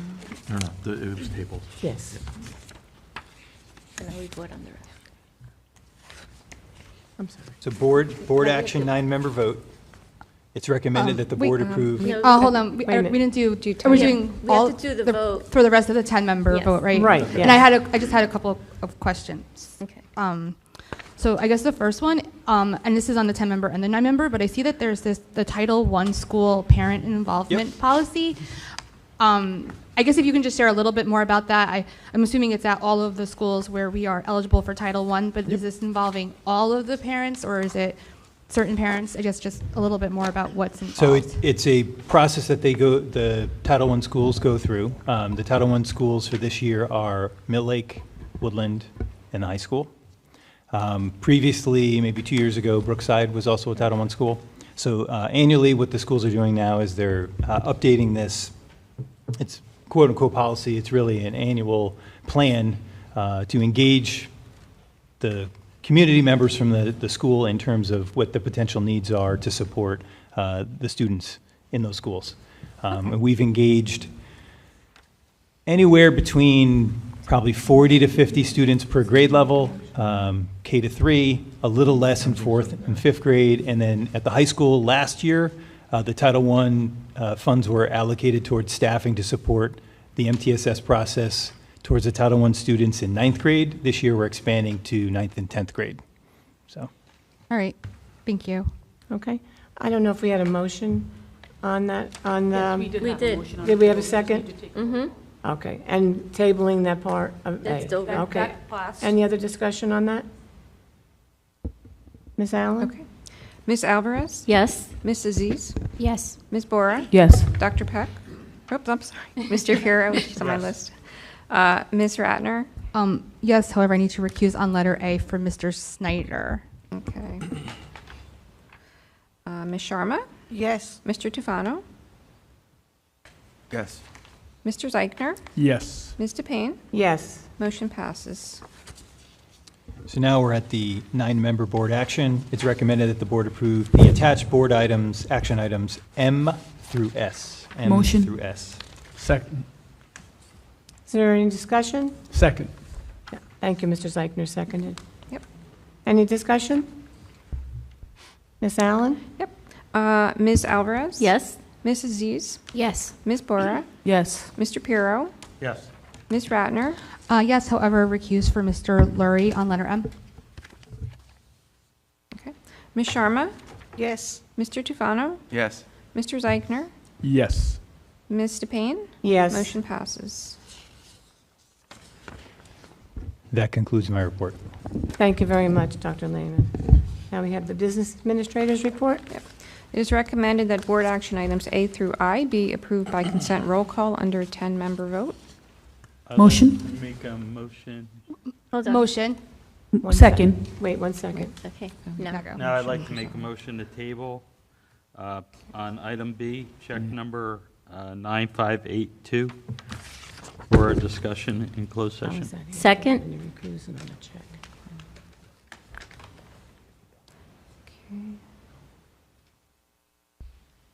I'm sorry. It was seconded. Yes, I know, I'm Okay, sorry. here we go. Any discussion? Okay. Ms. Allen? Yes. Ms. Alvarez? Yes? Ms. Aziz? Yes. Ms. Bora? Yes. Mr. Pirro? Yes. Ms. Ratner? Recused due to conflict.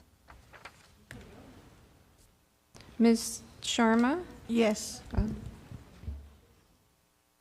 I'm sorry, Ms. Sharma, yes? Yes. Yes, okay. Mr. Tufano? No.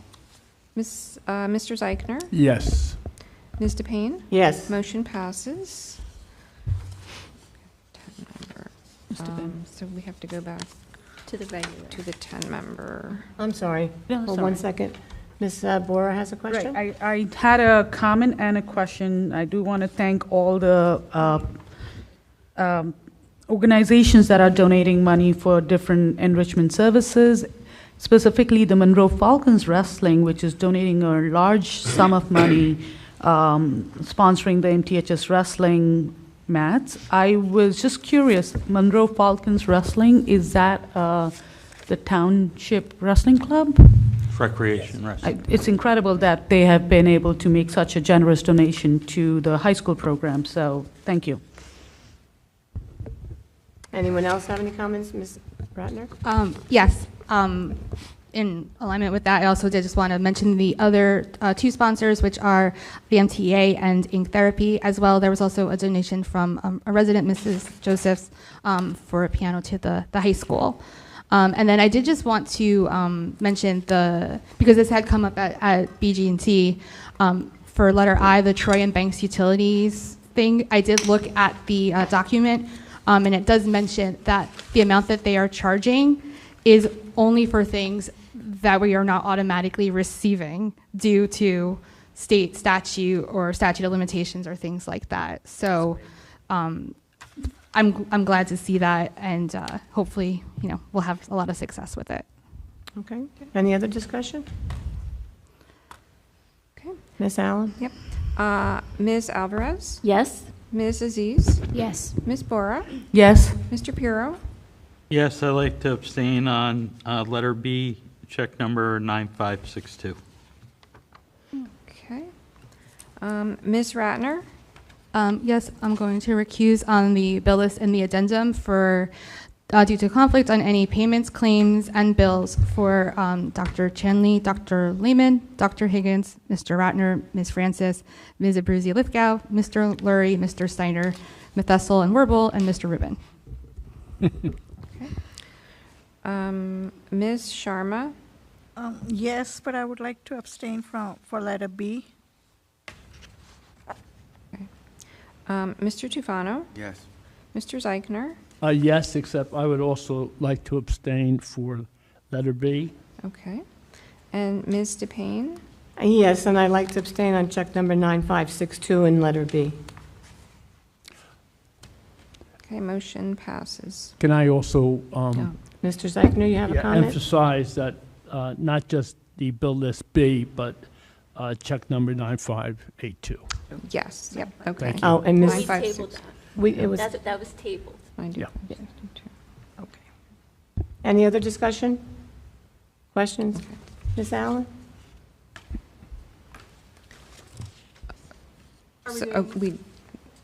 This board president's report. I'm sorry. Did we take the That vote for that concludes my last report. one? Yes, we did. I'm Yep, sorry. my I motion apologize. passes, and that concludes my report. Okay. Thank you. Okay. Did we do the 9-member board action? Was that just now? I Oh. thought that was Yeah, the. it was, yeah.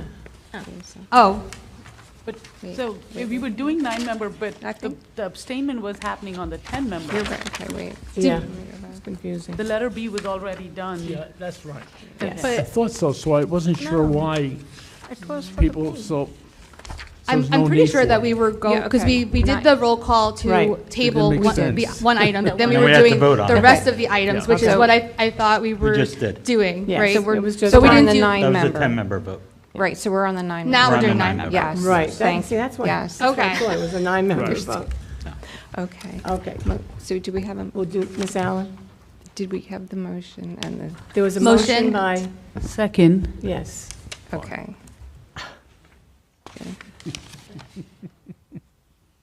Okay, Ms. Alvarez, Yes? Ms. Aziz, Yes. Ms. Bora, Yes. Mr. Pirro, Yes. Ms. Ratner, Yes. Ms. Sharma, Yes. Mr. Tufano, Yes. Mr. Zeichner. Yes. Ms. DePayne. Yes, Motion passes, and that concludes my report. thank you very much. You're welcome. My report tonight is, I just want to thank everyone in this district who helped make the opening of our schools this year a complete success. From top to bottom, I spoke at the opening day, and to see everybody that came back, happy to be here and be back in their positions, and we're happy to have them because this school district only runs well because of who is in our buildings. So I want to thank them. I also have from Mr. Ryback, Steve Ryback, who is the chair of the Monroe Ed Foundation. He wanted me to thank Dr. Kevin Higgins for all his support and help with the Monroe Ed Foundation project that's coming up, and it is October 5th. It's the first annual Tricky Tray, and the money goes to scholarships or grants for teachers in order to put things back into their classroom, different ideas, and I think he wanted me to mention it because unfortunately he could not make it tonight. I want to say thank you to Mr. Tague. It seems like he's one of our unsung heroes. He is always here, BG&T, he's wonderful. I think he was on top of Applegarth all summer. So, I mean, I was hoping he was here tonight to thank him personally, but we seem to miss him because all of our buildings run well and things done in our buildings are because of Mr. Tague. So I want to thank him for all he does for us. And that's my report for this evening. Oh, I wanted to wish everyone a happy Rosh Hashanah, which is on 9/22, and also Yom Kippur. We are sending our thoughts for Yom Kippur because I know that that's a day of atonement. So in the Catholic religion, we have to go every week for atonement. But it's nice that you can do it once a year. So our thoughts are with you for your day. And that's my report. Is there other Board of Education business to be discussed tonight, Ms.? I just want to quickly say congratulations to the entire staff of middle school. Like one of our student board members shared, this is a huge accomplishment, number 87 out of almost 1,500 schools in the state. 5th largest school, to be able to rank that high, it is incredible. It's not one person, it's a team of people out there. Of course, the students contribute too, but to run that building, which has been one of our most challenging buildings in the time that I've been in Monroe, so efficiently, and to rank that high is a testament to everybody that has worked on that building. So congratulations, thank you. Ms. Alvarez? Yes, I'd like to make a motion to allow Ms. Aziz to revote an agenda item related to Hibbs from the August 27th meeting. I'll second it. Okay, so if I can, under Robert's rules, in order to change a vote, there needs to be unanimous consent. And so to the extent that a vote is taken and it's not unanimous, then Ms. Aziz cannot change her vote. You want to explain why? Yes, I accidentally voted on item C a few hours after I got sworn in, and I had intended to abstain. Can you explain what you voted for now that you want to change it? Yes, it's in a superintendent's board action section, item C related to Hibbs. Okay. And I had intended to abstain, and I want that to be on the record. Okay, all right. Do we take Any questions, discussion? questions or concerns? Roll call. Okay. This is, so if your vote yes, it's to allow Ms. Aziz to change her vote. Right. If you vote no, it's to not allow her to change her vote, and one no, the whole thing fails. Okay. Ms. Alvarez? Yes. Ms. Aziz? Yes. Ms. Oh, do I have to recuse from it? I think I have to recuse from a vote You on myself. can, I you can recuse. vote on that. Okay. So you're voting yes. Okay. Ms. Bora? Yes. Dr. Peck? No. Mr. Puro? Yes. Ms. Ratner? Yes. Ms. Sharma? Yes. Mr. Tufano? No. Okay. Mr. Zeichner? Yes. Ms. DePayne? Yes. So motion does not pass. Okay. If I can, board members, I believe that with regard to the bill list, some board members possibly may have inadvertently voted no on the entire bill list. And in that case, we may have a problem paying our bills this month.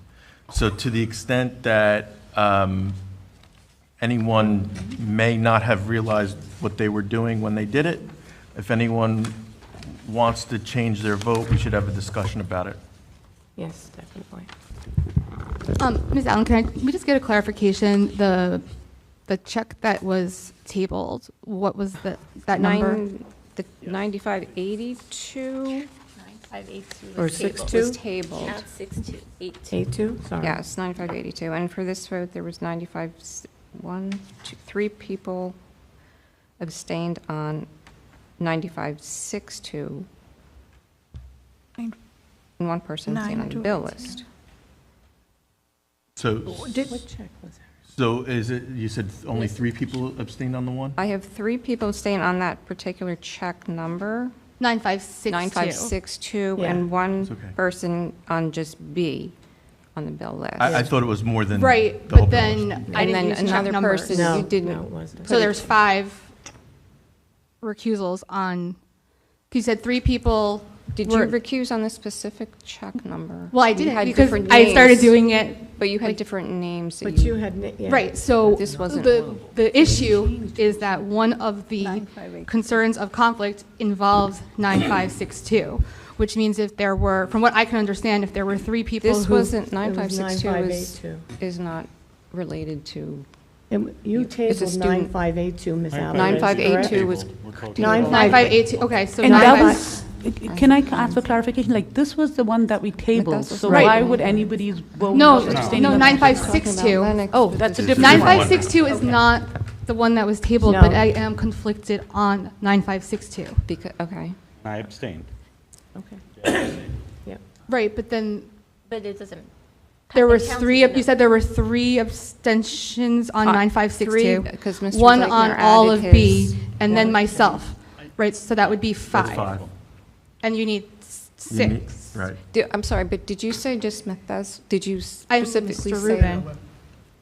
Okay, because on the bill list it said Lennox, 9562 says Mr. Rubin. 9562. That's why I wanted to just get. Let me double check. It's okay. I initially abstained, and then I went back 9562. Okay, and you're I right, said, I'm wait a sorry, it is minute. David And then Rubin. I said, I'm You're right. abstaining on that particular check number. Yes, you went Okay. That's back what I after you did. voted. Not Right. 62, that one. 82. 82 You was said tabled. 9562. But we didn't vote on 82. 82 Not is yet. No. But that's his mistake, he said. Table. Okay. That's a mistake. So now, Which one was the one that we tabled? 9582. 82. And 62 is the one. Is a no, different oh, one. That Okay. starts with 82, So- okay. Right. Okay. Right. Okay, so then there are 5, right? 1, 2, 3, So 5. it needed 6 yes votes, correct, Mr. Weiss? 5, right? Is it a 9-member It's- vote? It's a 10-member vote, But there's It's a somebody 10 absent. member. but he said it's full she- membership. Oh, okay. Yeah. Okay. We'll address it. It's done. We'll address it. We'll address it. We'll address it. Okay? Table that, right. Then that's table. 8-2 is tabled. 9582. 82 was tabled. 7-2. 8-2, this one. Now, Want to do another Um, public session? Ms. Devane, for other board business, really quick, I just wanted to keep it short, say it's been a great start to the school year. Looking forward to homecoming this weekend. Anyone who's able to come out on Friday night to support the kids, both there and any of our other athletic events. I know Dr. Lehman does a great job of providing us with the schedule. I know Saturday there's the car show as well as also the Green Fair that's taking place here. And then I might have missed some of this when I was asking, so I apologize. I also know there's a lot of events that are coming up. There is the Education Foundation's Tricky Tray in October. And so really just a lot of things that are happening. So definitely try and support all of the organizations and the students that are doing things in the district. any other comments? Okay, we're going to the public forum of the meeting. You have 4 minutes to stand by the podium, and if you have a question, please address the board.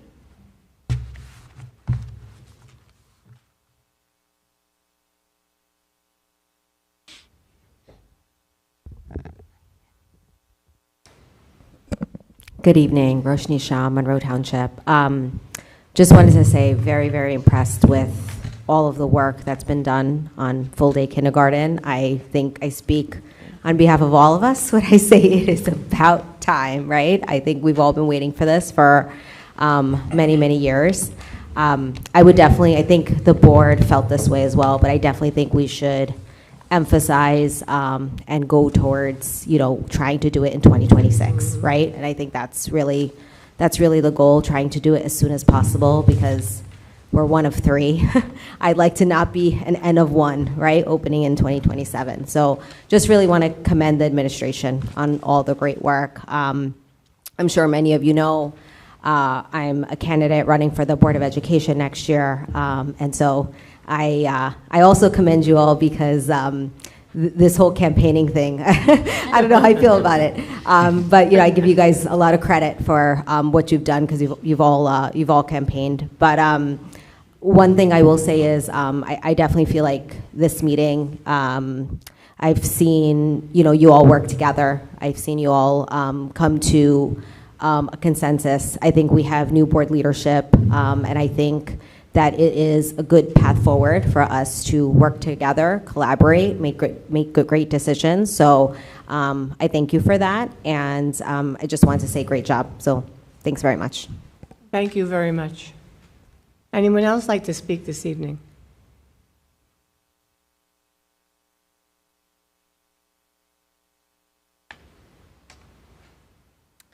Good evening, Chrissy Skirby, Monroe Township. A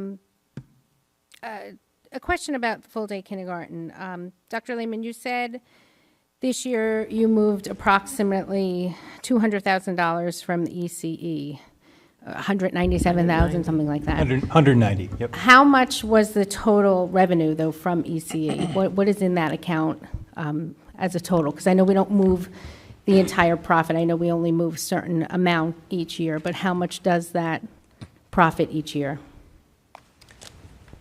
I don't have that figure in front of me.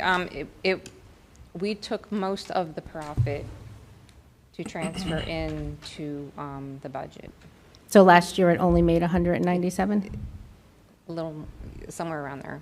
So it was, yeah. A little bit more, because I know previous years it was higher before. Wasn't it up to like 600,000? That's true. It was much higher in previous years, yep. What is the reason for the, it's a program that expanded to Oak Tree. It's a program that has a waiting list. Yep. Falcon Care is full. Why would we go down from 600,000 to 197? Do you want to take it? Do you want me to? So I can tell you, in general, we've seen costs so Falcon Care and ECE, so you have the before and after care program and the extended kindergarten program are under the same umbrella. Okay, you can ask me. I just want to get through what Sure. Other questions I had. And then as far as the time frame, I mean, we did a lot of sitting here and talking back and forth and debating with each other and what should we do with the money, what should we ask for the money to be allocated for this? That is not the role of a board member. That should be coming from the administration. If Dr. Lehman and the administration feels like that money should be allocated for something else, then the administration should really be doing that. Where we go next, what we do next, that should all be recommendations coming from the administration. We sat here for over an hour listening to you guys go back and forth with all these different ideas and comments, but honestly, those recommendations come from the administration. I think that's where this board goes awry a lot, because you think that you run the district and you don't. The administration runs the district. Your job is to see that the district is run well. It's a big distinction that I don't think a lot of you understand at all. You know, it's been 135 days since you put Dr. Chanley on leave. We are paying an administrator to sit home getting full pay. She's attending the NJSBA conference next month in Atlantic City, paid for by the taxpayers. That's part of her contract. I'm assuming that those check numbers relate to her. Can you tell us what those check numbers, those checks are made out to? That's public record, right? That's in the bill list. Can you tell me what those checks are that you all abstained on and that you're going to talk about? I'd like to know who they're for and what those payments are. Ms. Skirby, my recollection is that the one check in particular is for, and correct me if I'm wrong, Ms. Allen, is for Dr. Chanley's attorney submitted some invoices. Correct. And it's my understanding and recollection that that's the item that was tabled. And you're debating whether or not you should pay for her attorney. That's absurd. That's part of her contract as well, that she has legal coverage. You are wasting taxpayer money. You are keeping somebody home that did nothing except do her job correctly here. She's beloved, she's missed. It's a travesty what you're doing. And I understand that, I guess at the beginning of the meeting, you were all served a lawsuit, Mr. Zeichner, Ms. Usha Sharma, Mr. Payne, Ms. Alvarez, and Mr. Pirro. I'm glad she's suing you guys, because what you've done to her and what you've done to our community Time is a up, disgrace. Time is up for you. It's a disgrace. Thank you for your comments. Anyone else wish to speak this evening? Seeing none, we're going to close this portion of the meeting. We're going into a closed session, and then we're coming back out to do some more voting. So if you'd like to stay, we're going to discuss some confidential matters in closed, and then vote when we come out. All right? Is there a motion for that? Motion? Is there a second? Second. All those in favor? Aye. Opposed? Abstain? So, members of the public, the board is going to be going into closed session for approximately 45 minutes to discuss personnel matters and to receive attorney-client advice. The board will not be taking any action in executive session. At the end of executive session, the board is going to come back out into the public and take votes. So to the extent that members of the public wish to remain to see the votes as they occur, we'll probably be back in this room in 45 minutes after executive session. Well, we need to appoint a secretary Yes. to take notes. Yes. Ms. Alvarez said she didn't want I to. would prefer someone that's not named. Yes. Ms. Ratner, Ms. Bora? I can take, Oh, that's right. I can take the notes. Oh, thank you very much. If the Do I board make a is- motion? I If the make a board is mo- go ahead. authorized. I'll make a motion to appoint Mr. Weiss as the secretary for this closed session. I'll second it. All those in favor? Aye. Opposed? Abstain? We'll be back. Thank you very much. We're good? Thank you very much. Thank you for those that waited. Make a motion to come out of closed session. Motion? Second? Second. All those in favor? Aye. Abstain? No? Anybody? Yes. Ms. Mr. Payne, I would like to make a motion after the closed session on, in the light of the extra expenses that the district is starting to see, and also the fact that it's been over 120 days that Mrs. Chanley has been on administrative leave, and we are going to start to see the cost of those 120 days in other ways also. It is time to bring her back.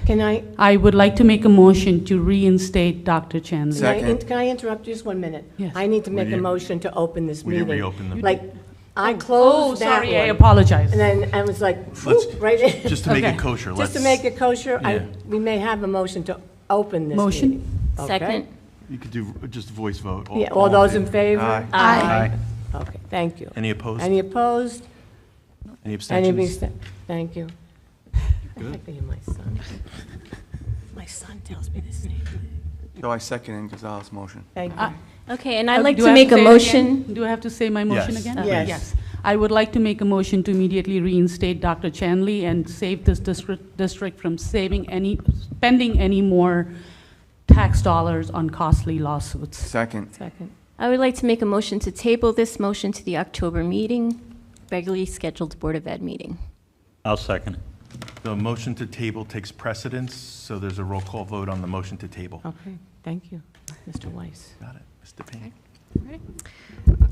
Ms. Alvarez? Yes. Ms. Aziz? Yes. Ms. Bora? No. Mr. Pirro? Yes.